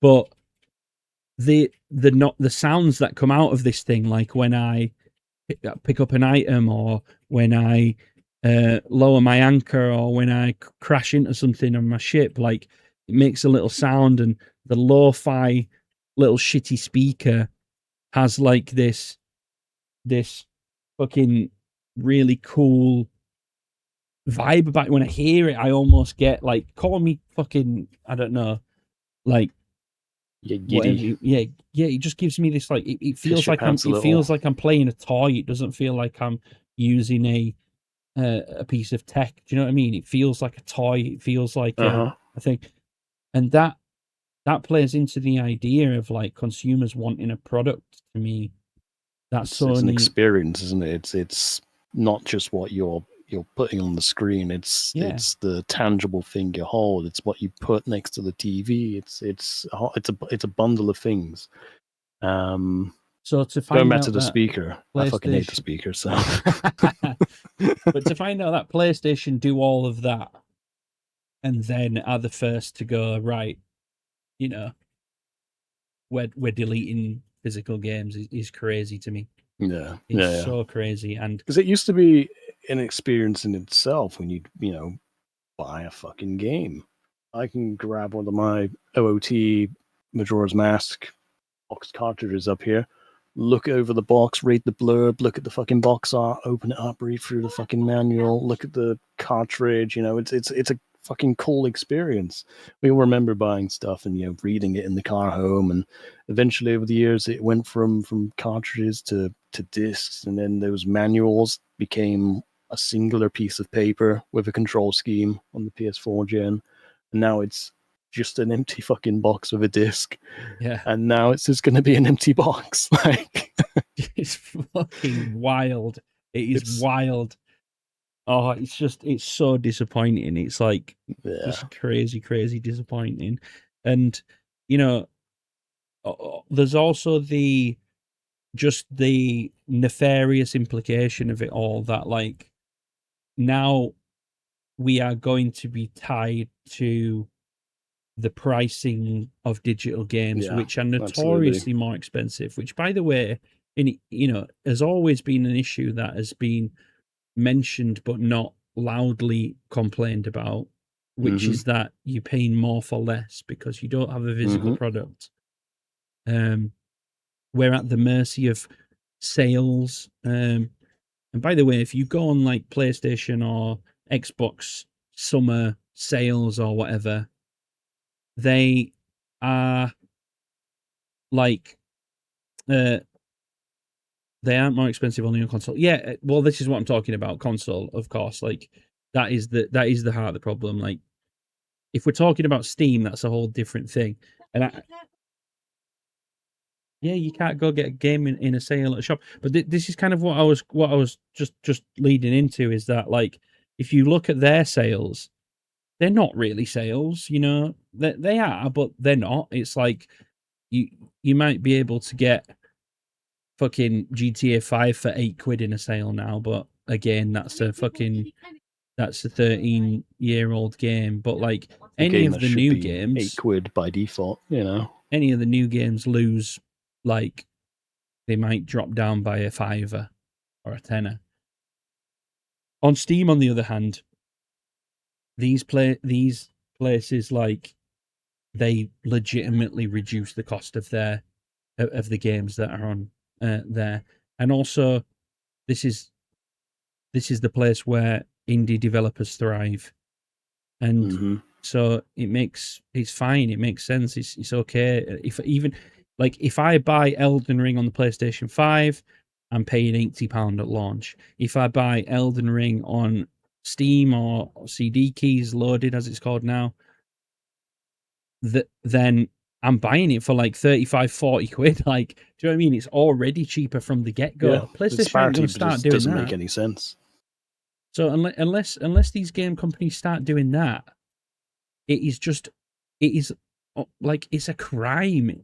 And then you get into the ethical thing of the fact that what happens when these game companies cease to exist? What happens in 30 years' time when Xbox becomes the Sega of this generation? 30 years might be a far cry. It might actually, Xbox might fucking die in the next 10. But like, what happens to all of those games that you purchased when Xbox systems shut down? Like the exact same thing that happened to those movies that Sony took off the store the other day, that people had paid for. Licenses run out, whatever, you lose them. And it's just like, you might as well just piss your money down the toilet at that point, James says I would have kept Blue Point for that though. Sorry, that's on YouTube. You won't be able to see that, but I'll imagine it. Yeah, yeah. I just think like it's crazy for me. This extremist approach to it does not need to happen. This like it has already been slowly in motion over the last 10 years. We, like you were saying, you go into Tesco's, there's not as many games. You go into Asda's, not as many games. People are buying more games online. But for those people who want to buy a nice collector's edition, or they want to buy, they want the game for their shelf, the physical edition, the choice is still there. I don't see the problem in that. Just downsize the scale of output. You don't need to cancel them altogether. And obviously it's because they don't want to put the disc drive on the console, and that's fine. But we can guarantee that we wouldn't see any of those savings that they'd make from not putting a fucking disc thing on there, or not doing a disc in general for a game. We won't see any of that. We won't see lower prices for digital titles. We've had PlayStation Plus go up, right, the last couple of months. For no reason. Like how can you charge more for a subscription that's exactly the fucking same? It's baffling. It's just greed at the end of the day, isn't it? Massive greed. Hello, Choco. Hello, Choco. Yeah, it's really disappointing, but I have another little, I guess, hot take. Maybe a light in the dark, as it were. I actually think that there will be a lot of pushback, enough pushback to suggest that in the coming years, we might see the collector's editions of games become the physical edition. Because I think once this heat dies down, we can't avoid it now, guys. So I'm not trying to catch any heat for saying this, but we can't avoid what's coming. It's coming like a fucking freight train. Yeah. We can't avoid it. I think that companies will still make physical versions of the game for collectors, because, like, let me give you an example. I'm just going to go grab it. Show of hands, what do we think he's grabbing? God of War. Something else. In a bar as per. Lovely Choco. Was that with Bram Stoker? His penis butt plug. This here is one of my favorite games ever. It's the collector's edition of Ori and the Will of the Wisps. It's not open.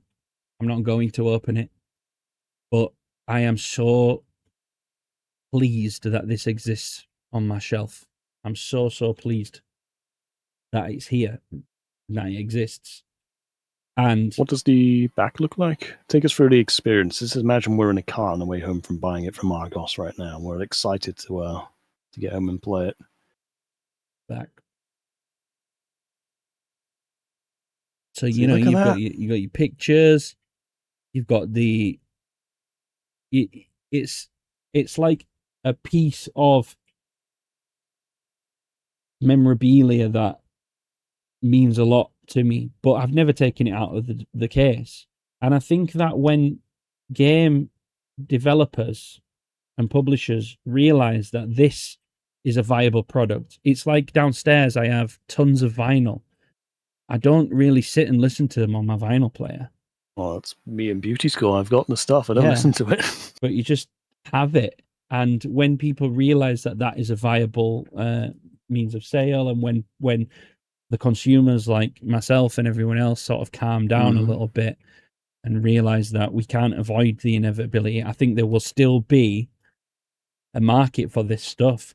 And I also think the market might actually grow because of it. I actually think that, like it's like vinyl now, like I was saying about vinyl. It's like everybody wants to buy the vinyl, but because of ease of access, people listen to it on Spotify or whatever your method of listening to music is. It's like double dipping, isn't it, almost? Yeah, but people will still want to own it. So I think that we might actually get I think that's a very resurgence. Again, another based shout from you, to be honest. Yeah, I think we might get a surge of really cool collector's editions of games that are physical editions in the future. So, what is your second favorite collector's edition that you have in the immediate vicinity? That is a good question.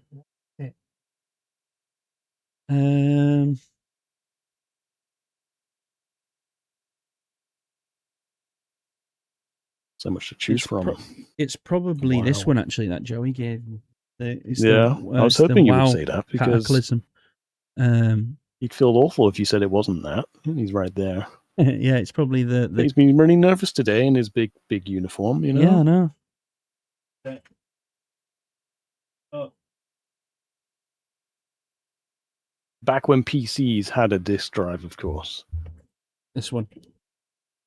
That looks pretty fucking cool. It's fucking cool. It's really cool. Joey gave me this. But I also bought... For a hand job? Yep. But I also bought a bunch of other ones as well. So, but like the smaller versions, I bought Lich King, still sealed. That's cool. Where did you get it sealed from? Vinted. Ah, nice. Yeah. Next to the person selling all the beauty school merch. Yeah.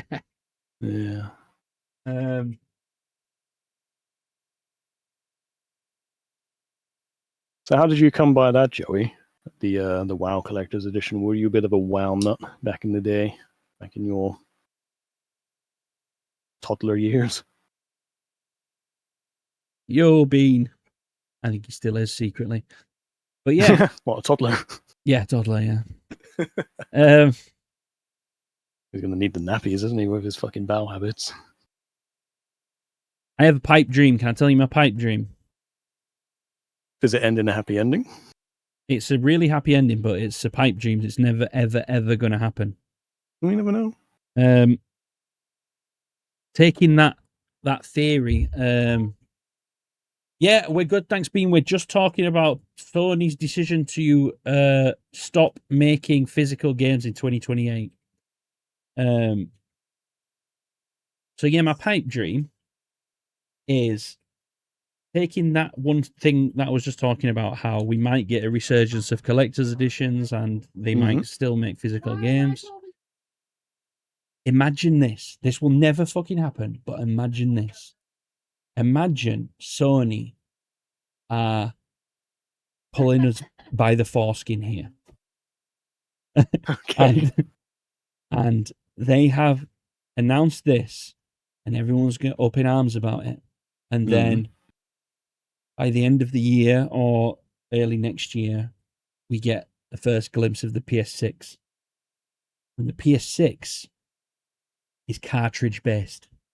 You know what I was literally just thinking as you're about to say this pipe dream was exactly something like that, but more like SD card based or something like that. Yeah, but yeah. Why the fuck not? Like, it could be the exact thing that that Nintendo are doing, because Nintendo have Nintendo Switch 2 is an all digital console masquerading as a physical media console because those cartridges do not have the games on them. You pop them in, it reads the license, and it allows you to download the game. That I am totally fucking fine with. I am totally fine. Well, I'm not totally fine with it, but based in the fucking car crash of events that we're living in now, I would be more than happy for that. That would be fucking cool. Imagine, what would a PlayStation cartridge look like? Like, I think it would look like Jack and Daxter, but squashed. I don't know. What even is that? Yeah, just Jack and Daxter, just roadkill Jack and Daxter. Yeah, I mean their shape and everything. Yeah, their shape and everything. Yeah, it'd be impossible to pirate something like that. It would. You're right. Yeah. So, what would you imagine the PS6 to be if it had the cartridge kind of thing going on? Would it be something similar to like a cross between a PS Portal, Switch 2? Well, there has been go to the TV. There has been rumors of that, haven't they? That it's that it's going to be a dockable, portable thing, hybrid. Not sure personally whether I believe that's going to be a thing. I can't imagine how they would. I liked the idea of the PS Portal, for example. Not enough to buy it. Yeah, but I can't imagine how they would bridge the hardware gap of something being able to run PS6 games handheld. I just think we're too far off that. So I just can't imagine it being a thing, especially AI, mate. Yeah, AI on the go. Especially not with the state of, the cost of components at the moment. I just can't imagine it being a thing. But a standalone console with what is essentially an SD card slot, but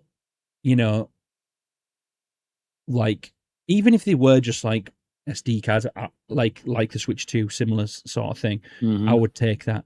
But I do think there's an opportunity to do something cool, to bring back, imagine, I've got it, Skype, I've got it. I wonder if we're thinking the same again, because I've got an idea as well. Have you? Let me. You go. Let me see if I can find it, and you just entertain chat for a second. Oh, don't worry. Every game would be a subscription-based service. Vicky has a very good point there. Yeah, we just pay fucking Fallout First, Battle Pass price, whatever it is, Battle Pass, for every single game. We'd never be fucking doing anything then, would we? We'd have empty pockets every month. Well, everything's a subscription now, isn't it? It's like Netflix, Amazon Prime, blah, blah, blah. License transferred to your console from NFC chip embedded in uniquely shaped disc, quote unquote, like how they used to do shaped picture disc vinyl back in the day. NFCs are piss easy to copy, though, aren't they? Well, that ties in almost to the idea I had just then. I think we were thinking very similar ideas there. Like with the Amiibo spoofs. Vicky used to do little Amiibo spoofs that you could redeem on her Twitch chat back in the day, back in the lockdown days, which I still have, but it's not here with me. It's at Nico's right now. And then I bought a load more for Tears of the Kingdom. That was a day. That was, what was it, like 20k a redeem or something like that? It took me ages to save up. Right, I'm back. Welcome back. This is what the PlayStation... This would be the coolest fucking thing ever, by the way, if they did this. This is what the PlayStation 6 games should look like.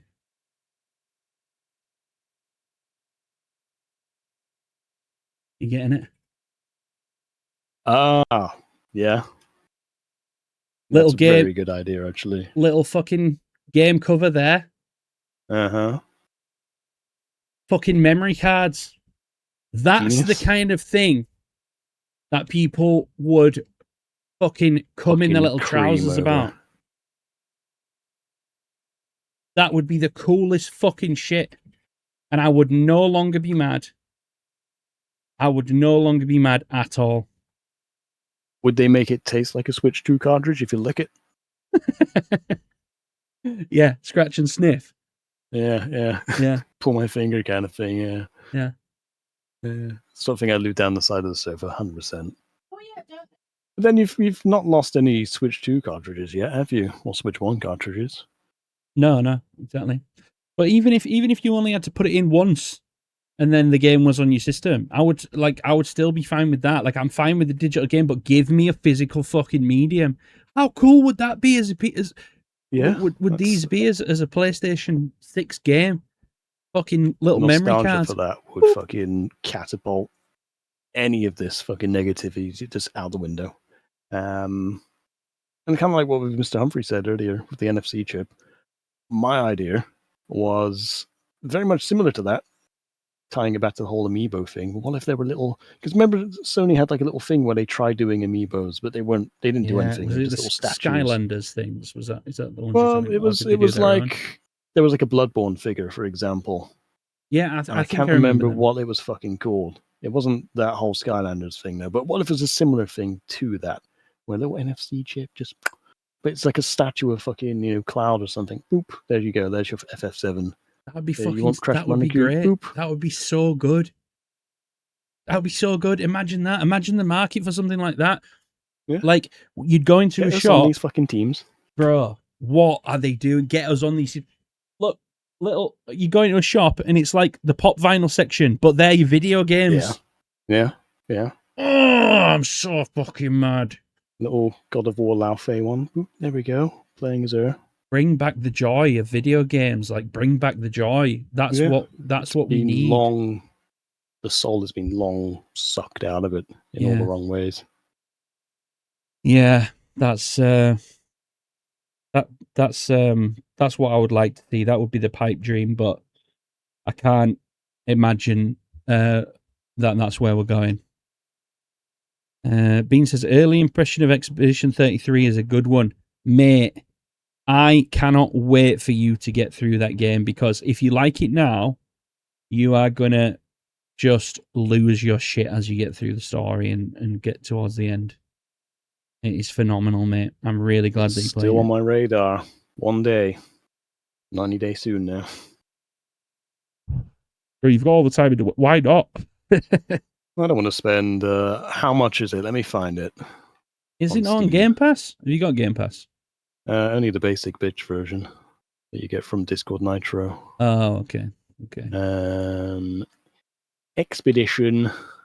it's £33.59. I'm not saying it's not worth £33.59. I just don't want to spend £33.59. Yeah, fair enough. Well, you'll have to start reducing your Coke can consumption by one a week. I don't know if I can do that though. It's like an addiction at this point, you know. Like, I don't think they ever took the cocaine out of it, to be honest. Yeah, true. Yeah.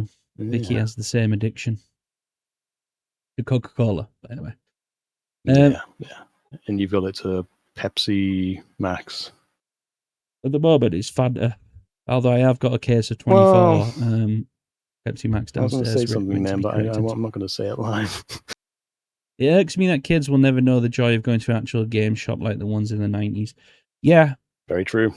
Same. I remember there used to be a game shop down the high street, and it was great just to pop in, and look at the cartridges in the fucking... And they had all sorts. They had your fucking Yu-Gi-Oh cards, you had your PS1 fucking shit as well, it was awesome in there. And then, like everything else in any old high street now, it's the Turkish barbers now. So this would this would go a long way though to bringing that back. If these sorts of things existed, I would. Oh my god! Like I feel like I need to slip into that reality that needs to exist. You need to make that into a YouTube short and make it go viral, and then maybe the idea will stick somewhere. Maybe that would be. Try beer, Sky. I don't like beer, Joey. That's the problem. So one of the big ironies of this as well, which we haven't touched on, is that, do you remember when Xbox tried to do this in 2013? Oh yeah. And Sony made the big song and dance about it and did the whole, this is how you share a game with a friend, and you pass them the thing. And now Sony are doing it. Like Sony are the ones that are doing it. What how the tables have turned. That about? You And know, that, if it's like that Batman fucking phrase, isn't it? You know, about becoming a villain yeah, and all of that. and that kind of brings me on to the final thing, I guess, that I wanted to talk about, which was how do Xbox respond to this now? Because Xbox, in their doom and gloom, whilst the company falls apart beneath them, have the opportunity here to make a statement of a similar nature.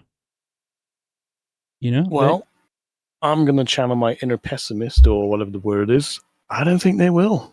I don't think they have like the foresight to respond based on everything they've done in the last 10 years, right? And what she's done since coming along. I don't think they're going to do fuck all. yeah, I would have to agree with you. Disappointingly If anything, so, they'll but I would follow agree. suit. To be honest, you know, parity between the craziness, Yeah, the crazy decisions. I mean, certainly, if PlayStation feel it's necessary based on their sales, then fuck if me. they've got the confidence to do it, then Xbox really must need to Yeah. do it because they aren't selling dick. They're not selling Mhm. anything. They need new big games, absolutely, and Kieran decent things says, too. it's reported that Sony were going to do it back in 2013. Yeah, I heard that as well, until they saw the backlash because Xbox went first on the showcase. They need new big games outside of their current franchises. Also agree with that. And for them to actually do something different, like as we said with the Halos, they got the Gears of War, even they all blur into one. They do. You need some new ideas in there. Xbox, and not fucking really needs some woke new bullshit. ideas. But PlayStation needs some new ideas because PlayStation have had a They're doing the same as well. really good 10 years or so of PlayStation. I'm sorry, I keep looking up there because I'm just looking at all my PlayStation games are on a Looking shelf at your up here. auto queue. Yeah, but I've got all my PlayStation games up there, or some of them that'll fit on this small shelf. Mine are down by my knees, so if I look down, if I had the camera on, it's like I'm having a piss. But they've had a really good 10 years of PlayStation, of some really solid first party franchises, but they're kind of, it's waning. It feels like they're not bringing out anything new. It feels like they're falling into the nostalgia trap of just being like, oh, what can we reboot? They have got the new Naughty Dog franchise coming out, which I mean, that's have high hopes for me. That's just meh. I've got no interest in that whatsoever. My interest, I think, in Naughty Dog died around Uncharted 3. Oh, fair enough. So a fair bit of whiles ago, but that's also when I started getting burnt out on games in general. I think at that time. Yeah. So when like 4 came out, enjoyed it, but I just it felt like it didn't have that same wow factor that 2 had and stuff.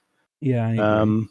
And I think I was just chasing the same highs since then and just never finding it. Probably apart from God of War 2018. Yeah, no, I think God of War was probably the last big franchise that PlayStation did that sort of broke out and was like, wow, this is sensational. I know Ghost of Tsushima's done well and Ghost of Yote, but it's not been as pertinent as what Sony Santa Monica did. I thought Tsushima was really boring, to be honest.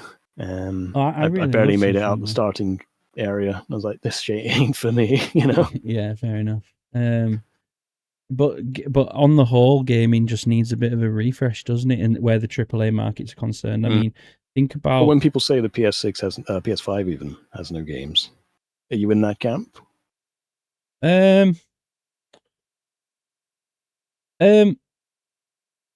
Yeah, I agree. I don't think it has enough games, but I think when you games put it with the same impact, when you put it against its competitor, Xbox, it's kind of like the best of the bad bunch, really, because Xbox has nothing. Really, isn't it? Xbox has absolutely nothing. Like, yeah, I mean, what big Bethesda title have we had on the Xbox Series X and S?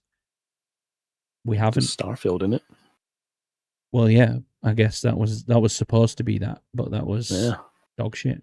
And then we had Halo Infinite again, not great. No. It's like there isn't anything, and the whole gaming landscape on the AAA level needs a massive refresh, because at the moment, indie games and small studios and independent studios are the ones that are thriving. Look at Capcom. They're not tied to a specific console. Mm-hmm. They are killing it. Square Enix, killing it. Like, outside of those franchises. It brings us back full circle in a way, doesn't it, to what we started this off with all of the chatter about Microsoft buying out these smaller studios, blah, blah, blah, buying the bigger studios, and then just not doing anything with them. Same with Sony to a degree. But these still independent things are just thriving, you know? Yeah. FromSoft, another one, killing it. This is, the thing as well with the, let's not forget that Xbox bought Activision for $80 billion.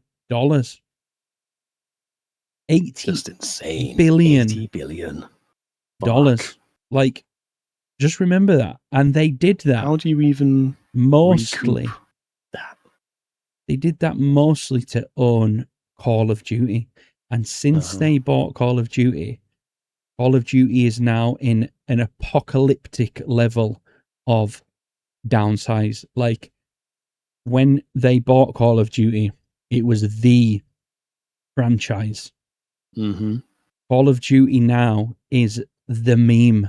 It is the thing that nobody is asked about. Takes it's like the lamppost every single dog pisses on the walk, you know? It's just shite.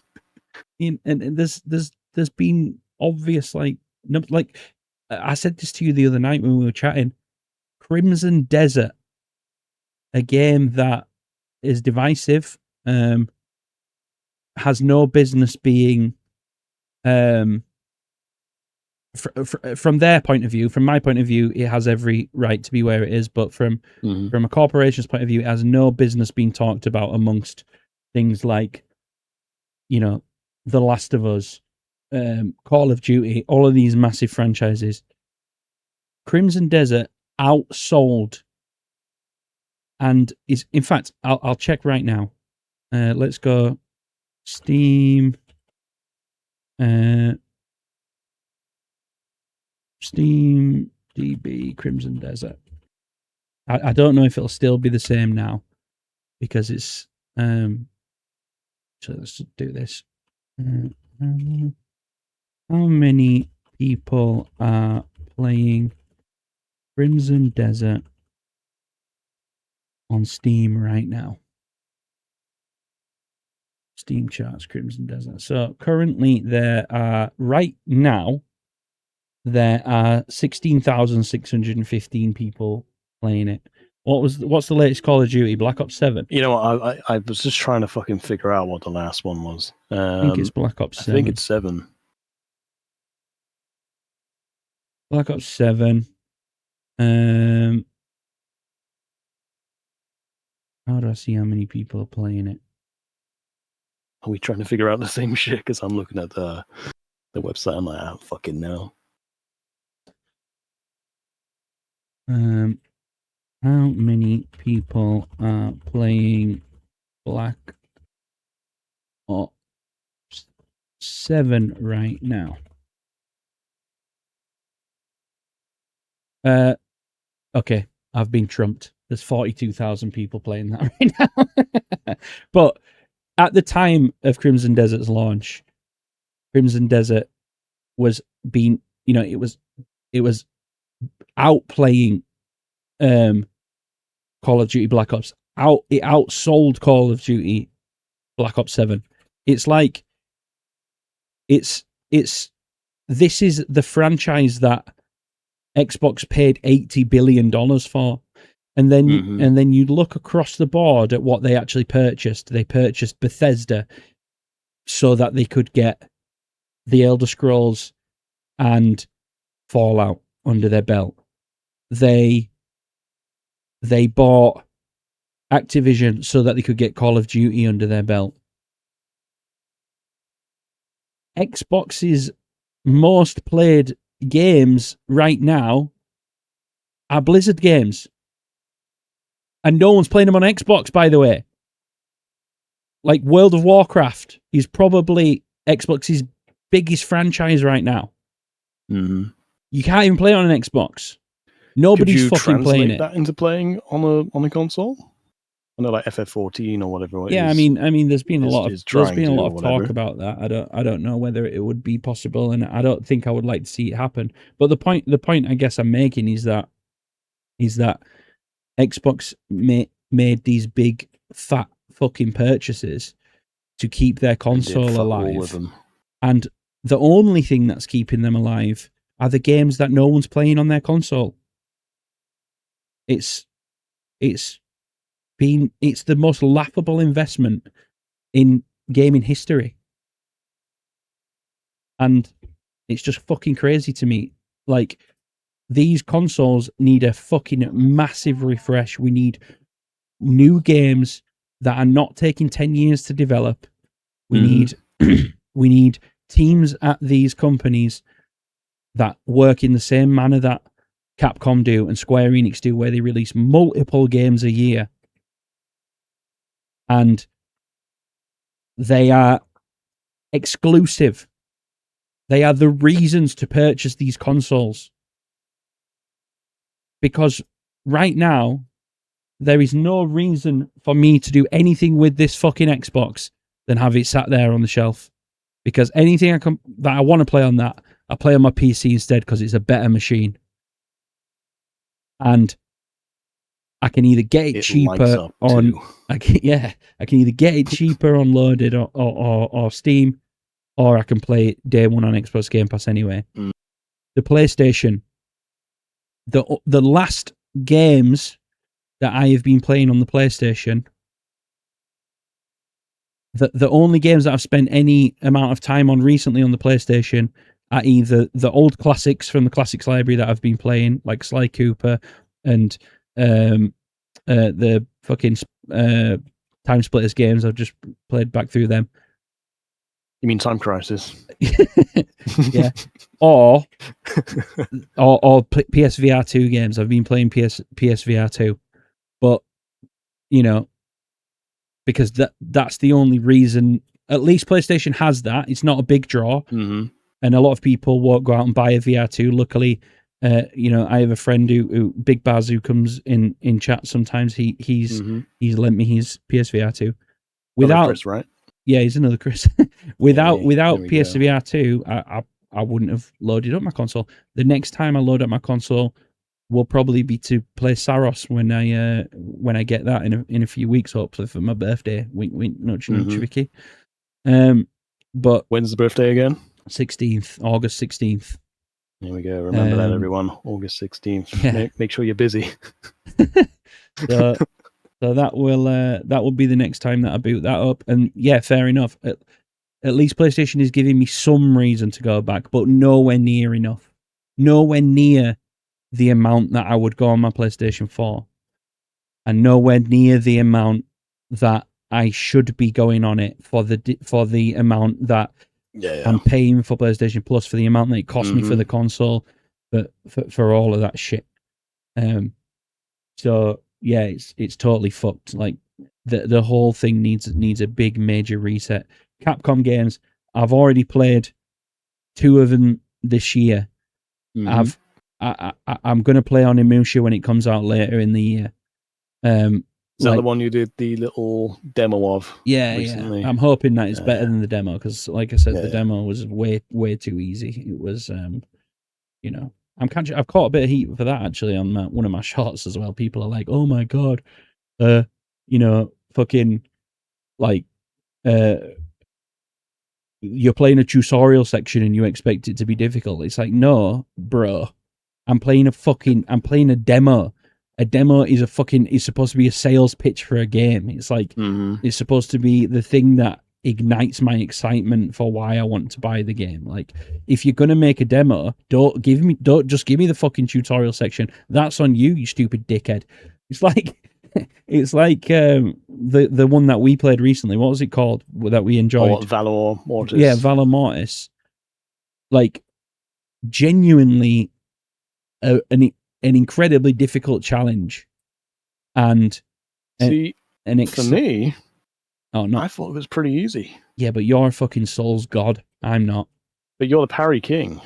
Yeah, but those parries are broken. That's crowned yourself. Oh yeah, true. Those parries are fucked up, mate. I'm the parry king when the parry window isn't absolutely bugged to shit. But it is an alpha game and an alpha build, and they're still fucking around there. But I'm more excited for that than I was on Onimusha. I mean, you know what I said about Onimusha on that Nintendo thing I did on the site. I have no fucking interest in that shite whatsoever. Yeah, well, it's samurai slop in it. I get it. If you're not into that sort of thing, that's fine. But yeah, I think that I think we need a major reset. What's Chris saying here? My most recent played games are all old ones because new stuff just isn't very interesting. Horizon Zero Dawn, Titanfall 2, Astral Chain, Super Hot, The Messenger. Yeah, all great games actually. Especially Astral Chain, by the way. That's a fucking great game. I really enjoyed Astral Chain. Not that old got though. That on PS Plus, but I never played it. I like to add PS Plus games to the library, but I never play them. I think Astral Chain I'm pretty sure Astral Chain's a Nintendo exclusive. Did they release it on PlayStation now? I got no idea. It might be a different I'm Astral not just game pulling fucking words out my ass there. Just Super Hot was cool as well. There's a new Super Hot game coming out. The Messenger's awesome. I played through that. That's a very in fact I played that on my Switch, but that's a very Steam Deck game. Mm-hmm. But yeah, that's my thoughts. You got any final thoughts there? I don't think so. I think you very eloquently rounded things off there. I just want these little PS2 memory cards / fake Sony Amiibo game carts to launch now. Because we should fucking get a copyright mark on that or something, Fucking should, brother. We should. Rolling in it. Rolling in the money. We'll have the monopoly, not Sony this time. Yeah, exactly. But yeah, that's Vicky's saying limited edition ones. And he said he has some thoughts on these ideas. I didn't see him explain any of these ideas though. Yeah, Andy, what were your thoughts on the ideas, brother? Sorry, we steamrolled, didn't we? There, like, chatting away. He's probably eating his 15th portion of spag bol for the evening. Yeah, Claire made for him. Want it on the table by the time I get home. Bit of mac and a bit then. Next time, you tease. You're teasing don't do me. this to us. Way too much to type. Why don't you join the call? Yeah. Join the fucking call. You can't fucking blue balls me like that. I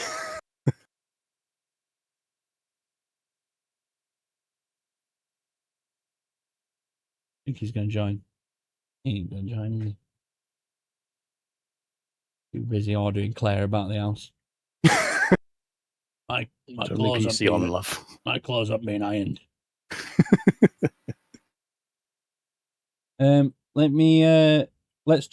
Skype, let's jump into one of the voice channels on the Discord. Dizzy, wee. Go to voice channel 1.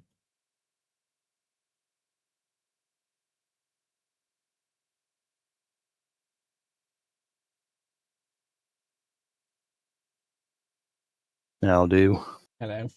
Right, we're in voice channel 1 on the VGT Discord, Andy. Down at the bottom, mate.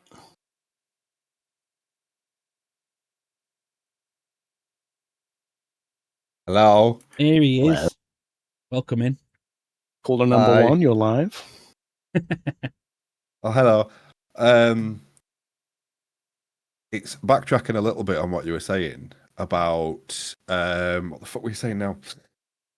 You're on about how Capcom and Square Enix are pushing games out, and how everyone needs to do that. They need to get teams in that are constantly pushing these games out.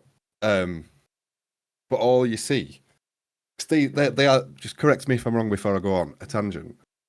They are Japanese devs, yeah. Yeah, both of those teams are Japanese devs. Yeah. So all you see about Japanese working environments is that they are absolutely worked to death, aren't they? Yeah, I agree with that. And go on. A lot of it came out with the whole Konami, the Konami ordeal when he was like sort of forced to leave. Kojima was forced to leave Konami, wasn't it? And a lot of stuff came out about how basically people don't get fired; they just get demoted to the point of like they could be a high-end software engineer of a company to a fucking cleaner by the end of that month. You know what I mean? Yeah. No, So when you were talking about how they need to make devs need to make games at this sort of same level and same stage. That yeah, but I think it sounds good on paper, but the working environment and realistically, yeah, but it's a bit more. It is a lot to ask. I do agree with what you're saying. Like it's a lot to ask in the sense of that. in the sense that they work a lot of hours and they work very hard. It's a different working culture. And like, forgive me if this sounds like fucking, like I'm enabling that sort of behavior or whatever. But like, why the fuck? Sony's a Japanese company, so have your games made in Japan then? If they're gonna do it like that in Japan with you, mm-hmm. with or without Sony's backing, fucking get, why are Sony buying Bungie? Why aren't Sony buying Capcom? like, because you've got like Bungie and like Santa Monica, they're US based. Is that right? Yeah, but that's my point. Why? Yeah, but these US based ones and like even like Rockstar that are mostly UK based, they still have to work around the rules and regulations and policies of the countries they're in. So I see what you're saying. Yeah, I get that. But like Capcom and Square Enix, Japanese devs, Japanese work culture, Japanese output. But also, I guess kind of I agree. But what I was kind of getting at with that point was that when I play a Capcom game, or when I play Resident Evil, or when I play Pragmata, or when I play most Final Fantasy games, like the smaller games that they do. Obviously, sorry, most Square Enix games, not Final Fantasy games, because Final Fantasy games are really big games. Yeah. By the way, even then, they're releasing Final Fantasy games yearly.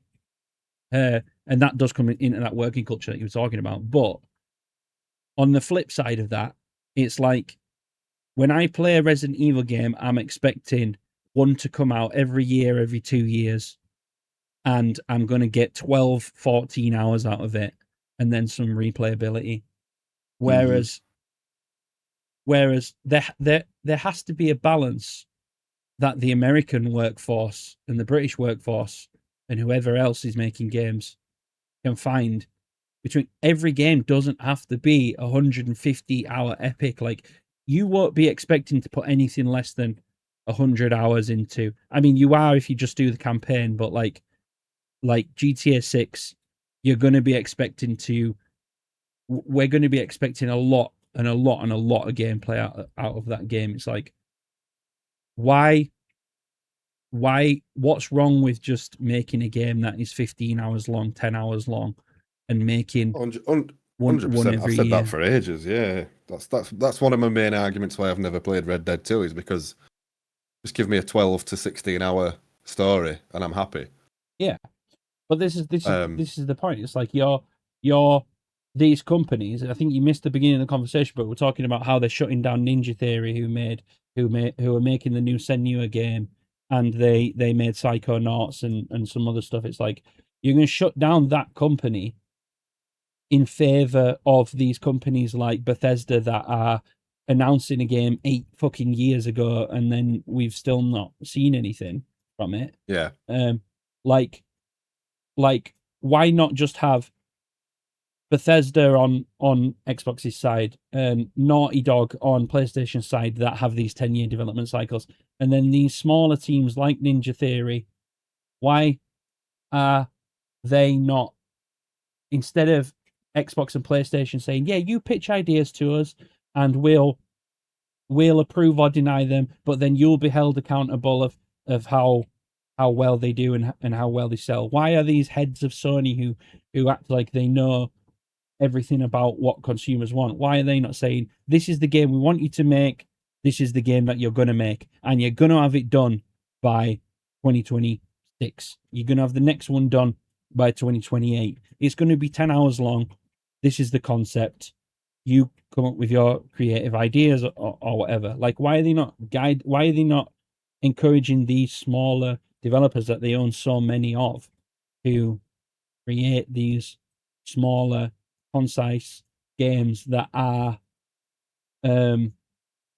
exclusives and that are reasons to buy the console? Because that's what happened on the Xbox 360 and that's what happened on the PS3.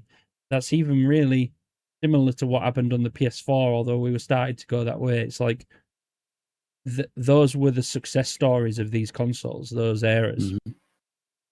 That's what I think. I mean, that's the point I was trying to make, I guess. I know the work thing's crazy. Yeah, I get it, and I do agree with you in a sense, but it's. I mean, we've we've all seen it. We've all seen the big dogs look at numbers on a piece of paper and say, "This is working. Let's push for a bit more, but we're not going to give you any more. You're just going to make it work." Yeah, and that reminds you of anything.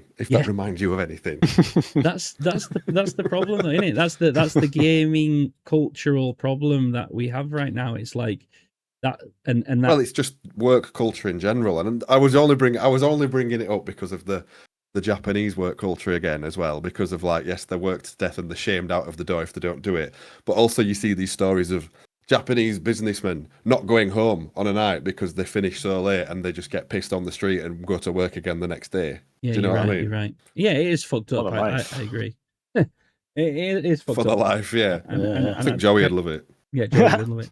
I can't say that I don't agree with that, but I guess the sort of big picture point that I was making is that everybody talks about Xbox versus PlayStation versus Nintendo like they're the big dogs of the gaming industry, but actually we've fallen into a reality now where the big dogs of the industry that are propping it up in between these big 8-10 year cycles are Capcom, Square Enix, From Software, these companies that are not tied to a specific console, that are releasing games more frequently. They're the companies that are thriving. You never hear I think about... their games are more enjoyable than the first party devs are putting out these days, you know? Yeah. Well, if they put out any games, look, you know, how long it takes to make them. Yeah, but again, just another point to chuck out is it's Capcom and Square Enix are thriving on paper, but how is the workforce? Don't care.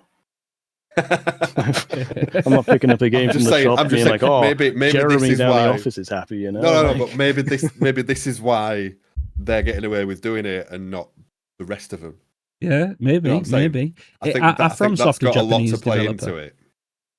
FromSoft Japanese as well. Yeah, so I mean, you make a good point. Like you've probably raised something that I really even think of in terms of that they're all Japanese, these ones that are thriving. But yeah, and on the build up to GTA 6, all we've heard is the amount of shit that the employees are getting and the hours and whatever. Yeah. So it's almost some of the devs are breaking into that territory of that lifestyle and that work culture. Mm-hmm. What do they call it? Crunch or whatever. It's not necessarily anything new, so it feels like. Yeah, exactly. But the crunch in Japanese work culture has just always been there. Yeah. And we're starting to see it a bit more on our side of things. Yeah. No. Where do you draw the line between crunch and just working hard? because I think a lot of Well, devs. where do you see the line between crunch and overworking people? Well, I think sometimes that just comes with the territory, regardless Mhm. of industry. Yeah. I do agree. I do agree with what you're saying, Andy, in that sense. That I really do. But also, at the same time, it's fine to have companies doing this 10-year cycle, but the problem is that like we wouldn't be having this conversation if Activision didn't swallow up Toys for Bob. Toys for Bob made Crash Bandicoot games, right? Yeah. If we were getting a Crash Bandicoot game every 2 years or so, they would be the games that, you know what I mean? That's the kind of sort of game that I'm talking about. The games that are like, you know, that what's happened is Sony and Xbox have bought all of these companies that made those smaller packages of games, and then they've not allowed them to continue to create those games. They've put them on things like, you know, Toys for Bob famously, when they were bought out by Activision, they became secondary help developers for Call of Duties.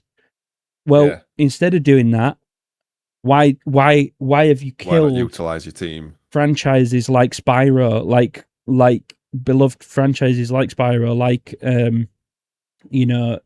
fucking Crash Bandicoot. Why are, you know? I guess Ubisoft is another one. They release games frequently. That's, I guess, the only example of probably an American or European workforce that churn out games regularly. But they still do it. Like these big acquisitions that are being made, where they swallow up all these smaller companies, and then they delete the companies. They fucking crush the companies. And they don't allow them to create the games that, like, if you go back to the PlayStation 1 era and think about the games that are synonymous with the PlayStation 1, you think about Crash Bandicoot, you think about Tomb Raider, you think about all those games. Now, they were made by third-party developers, even though they were synonymous with those consoles. Like, why do they have to buy the companies and fuck them up? Why can't they just buy the exclusivity? Like, Squaresoft made when they were called Squaresoft back then, they made the Final Fantasy games. They also made the Tomb Raider games. It's like PlayStation just bought the rights to those games at the time, and the Crash Bandicoots of the world, they were made by Neversoft back then, but they bought the rights to those games, and they were the reason to buy the consoles. And they thought it was a real good idea to buy them up so that they were under Sony ownership and under Xbox ownership. But then they've not allowed them to continue developing those games. That would because they're doing the thing of killer acquisition. Yeah, essentially that's what they do, don't they? It's just to catch and kill the competition, isn't it? Really, I know you're saying, oh, they're buying these things, they should do something with it. Yeah, and they kind of are. They're buying it just to let it die. Yeah, which is like fucking crime, and that's why we're in this position. 100%. That's why we're in this position now, where people are saying there's nothing on the PS5, and there is nothing on the PS5 because the only people making PS5 games are people that are still making their PS5 games. The only people making PS5 games are people that are not under Sony ownership, and therefore they come out on Xbox as well. And unfortunately, we live in a landscape now where that means they also probably come out on PC, and there's multiple ways to play these same games. Like exclusivity, you know, we were all joyful about when it seemed like it was going to die, and Xbox were put games on PlayStation, and PlayStation were putting games on PC. But the reality is that that's what's led us to this situation now, where Sony are saying there's no point making physical games anymore because people are not buying them. There's a downturn in the sale of consoles. There's a downturn in the sale of games, and that's because there isn't a reason to own their consoles anymore. If when Xbox bought Activision, they stood steadfast that these were now Xbox developers, and you could only play Crash Bandicoot on Xbox. You could only play Crash Bandicoot on Spyro. That's the reason to purchase it. And there's no competition anymore for it. Once that fear is gone, then what's the point? It's like the weird analogy, but like the space race. Yeah. Once America got to the moon and the Soviets went, oh, we don't care anymore, then that kind of died off a little bit, didn't it? Yeah, and Gabe Newell at Steam must be absolutely pissing his pants, because he's watching these two slug it out and fight it out, where people have to pay $600 for the thing to actually play these games on. Most people are sat on their PCs and they're selling the games cheaper. There's the very same games on the day that they launch. So it's like, am I going to buy Elden Ring on a console, or am I going to buy Elden Ring for £15 cheaper on the PC, where it will probably run better?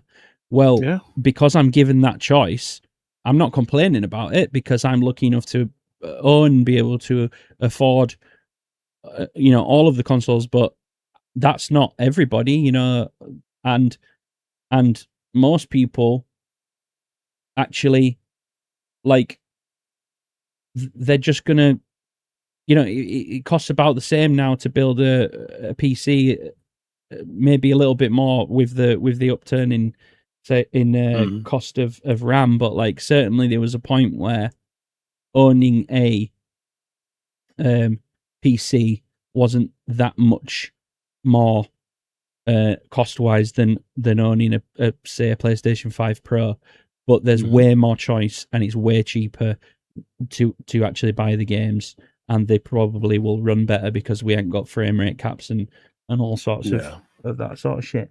I mean, I hate to say it because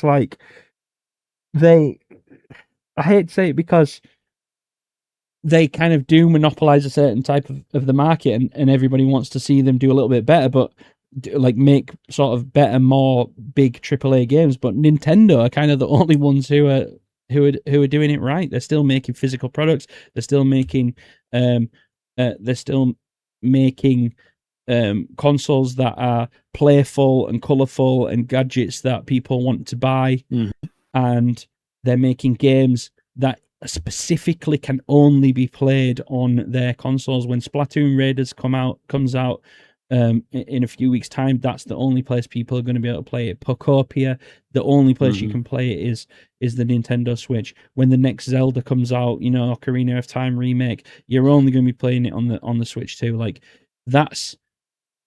I mean, that game in itself is the definition of buying a system just for one game. Like there, that's the whole argument sold. But that's for me, at least. That's why people buy. That's why Nintendo, like fucking generation on generation are the best-selling console. The Wii U, being the only console. The Wii U being the only console that really flopped of theirs. The Wii is one of the best-selling consoles of all time. I think the Wii is probably my favorite console of all time.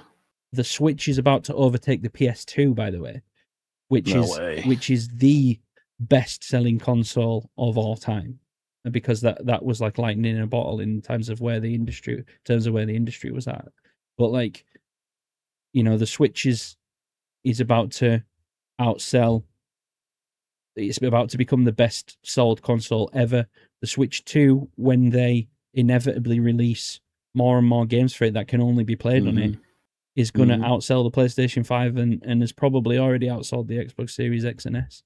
So, that's kind of the overarching point that I make about Xbox and PlayStation, that they need a reset and a refresh, because there is no reason to purchase those consoles anymore. And now things are going entirely digital, unless they do something like this that we were talking about with the cartridge-based thing.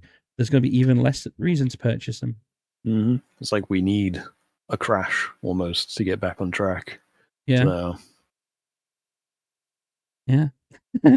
Why you got a picture of me on the screen? This is Skyfro, who you can hear. Yeah. Skyf, give you a sexy voice to go with a sexy bug. What was your impression you did to me that time? good evening, or whatever it was. Oh, Hello, fuck, what was it? Skyfly here. Good. No, I can't. It's long gone. It's long gone. I can't go that deep anymore. But yeah, this Must be this my is long kind of, lost I need twin. I need a picture of Andy for Andy's segment. Andy's corner. I've realised I've not said anything for a good 7 minutes or so now, so I'm going to leave you to it. I've said my piece. I just wanted to put it out there.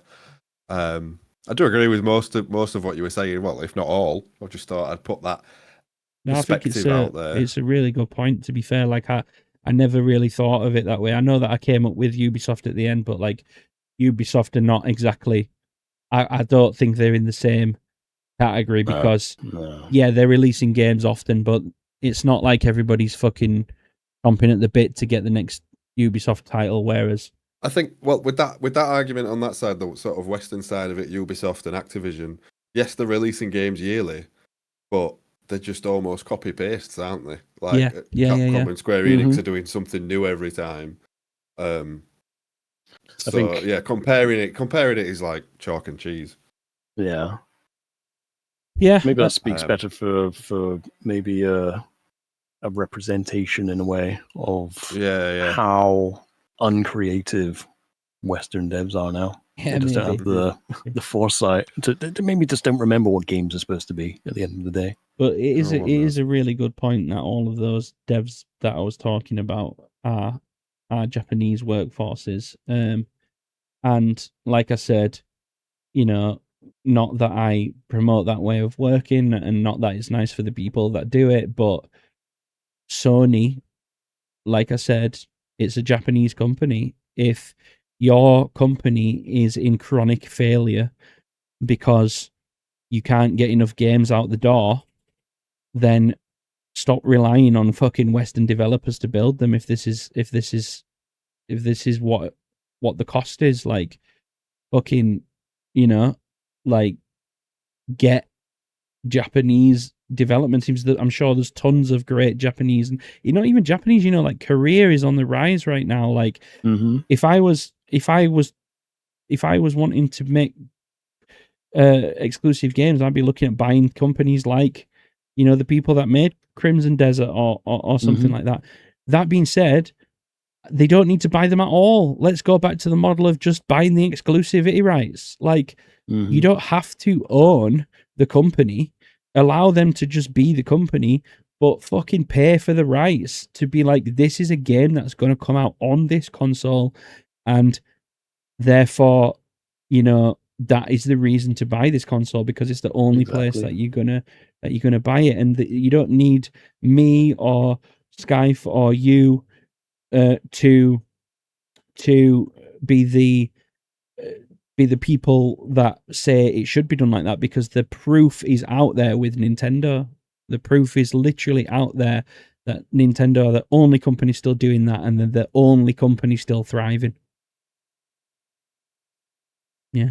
Didn't they pay a little bonus to all of their staff as well recently? I think I read, because they've been doing so well. Everyone's had a little pay rise. I didn't hear that, but that's pretty good. There we go. Although, breaking news. Here's one fucking here's an extra 1,000 yen Tokyo dollar more. Yeah, but yen, that's the word. Here's an extra 1,000 yen a week, but you have to work 38 hours a day. You have to work 26 out of every 24 hours. I got what I'll leave you with one more point as well, though, with regards to sort of consoles and buying things and owning things. Cloud gaming's a thing now, isn't it? Mm-hmm. And it's shiny. But it's to the point now where you can play games on Netflix. Yeah. And have you seen what dropped this week on Netflix? This new horror game with Troy Baker. No. And it apparently plays really well, to the point where you interact with it via your remote, but also your phone. I've not seen much on it. A mate of mine was messaging me the other day telling me about it. And then I saw a clip of a guy playing it, and the interaction with your phone is literally answering phone calls in the game via your phone, and then using your phone as a torch, and you point it at the TV and it works. It sounds cool, but it's also like, is that going to give Sony and whatever these ideas of, we'll just make a streaming service?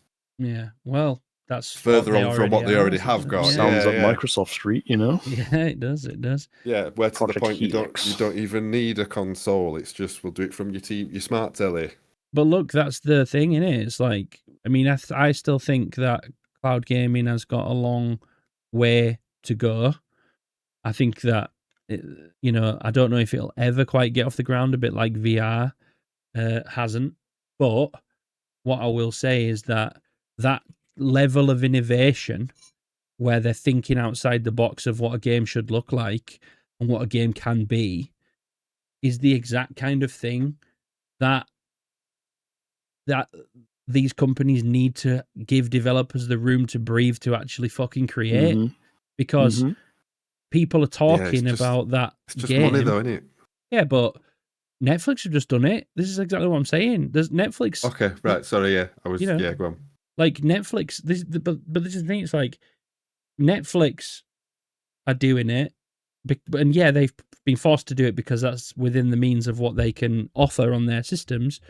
But like all of these smaller companies that they're buying off to kill off, let them fucking create something cool like that, or try to do that. Your mate has messaged you talking about that game because it's created some level of buzz. If I was a businessman at the top of Xbox or Sony, I'll be looking at that and thinking it is a disgrace that that buzz is not on our console because we should be thriving to be the thing that people are talking about, and they will always have that. Obviously, there will be a share of virality across different things that exist, but there will always be that. But it's like transcribe that. What is anyone talking about on the PlayStation at the moment? Fuck all. We're talking about the fact that they've deleted gaming. Yeah. What were you going to say? Let me just say. Oh, right. I'm gonna dip. I'm gonna leave you to it. I've just kicked Joey's ass at pool, and I feel bad that I've left him now. Anyone you want to say hello to before? Hi, Mom. Look, I told you I'd make it. You found them, Janus's mum. You can also connect Joey, to your phone and ghost hunt around your house, I believe. Fucking cool. Cool. Yeah. Right. I'll leave you with that. All right, mate. Yeah. Well, thanks for jumping on. Yeah, thanks for calling in. I love you. Bye.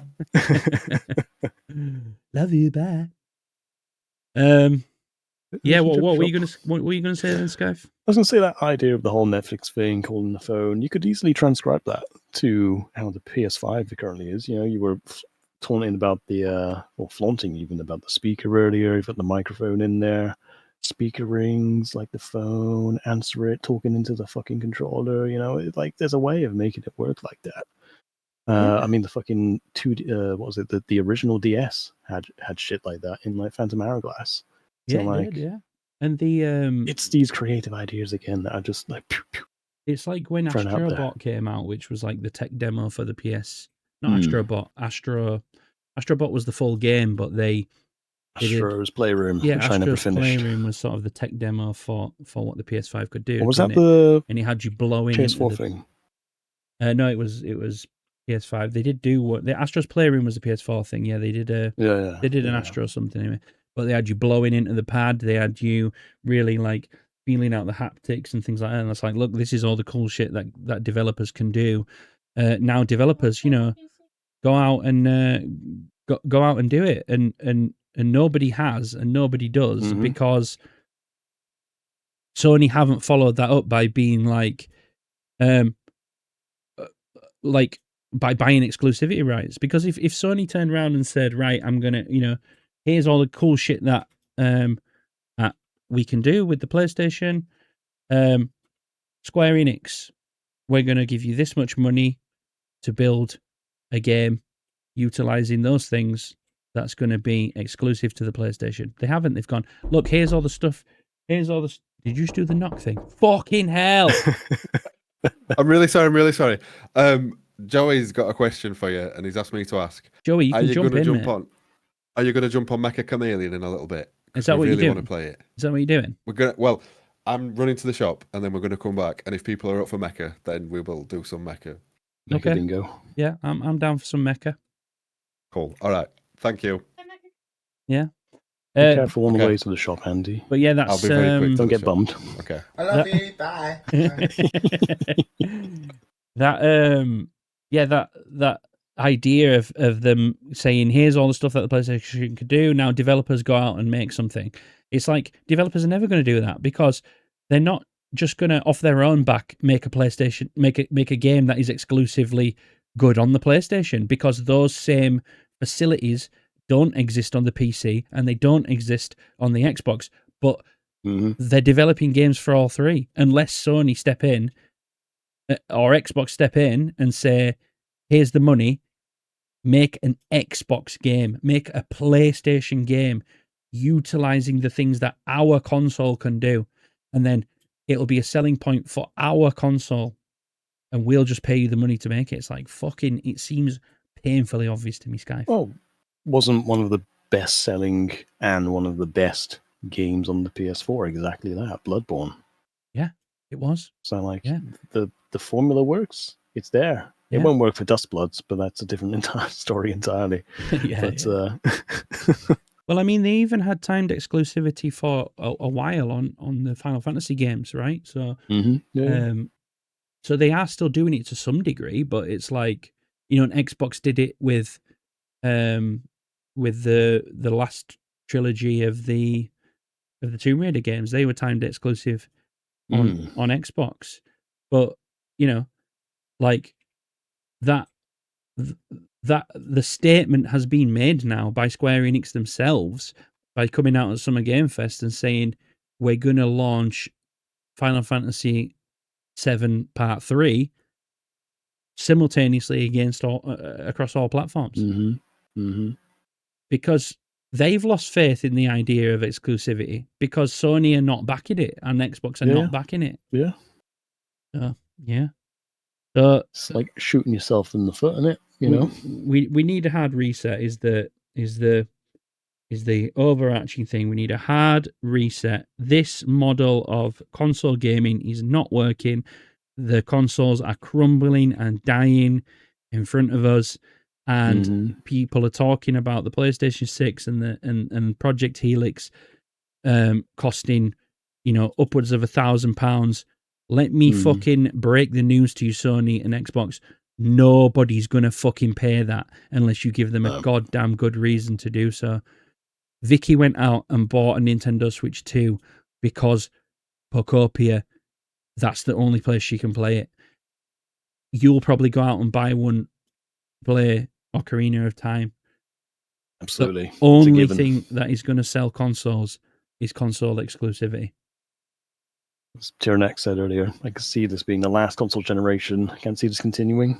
Yeah, if it doesn't fucking rebirth. You mean fucking Revelation? Yeah, if it doesn't Revelation.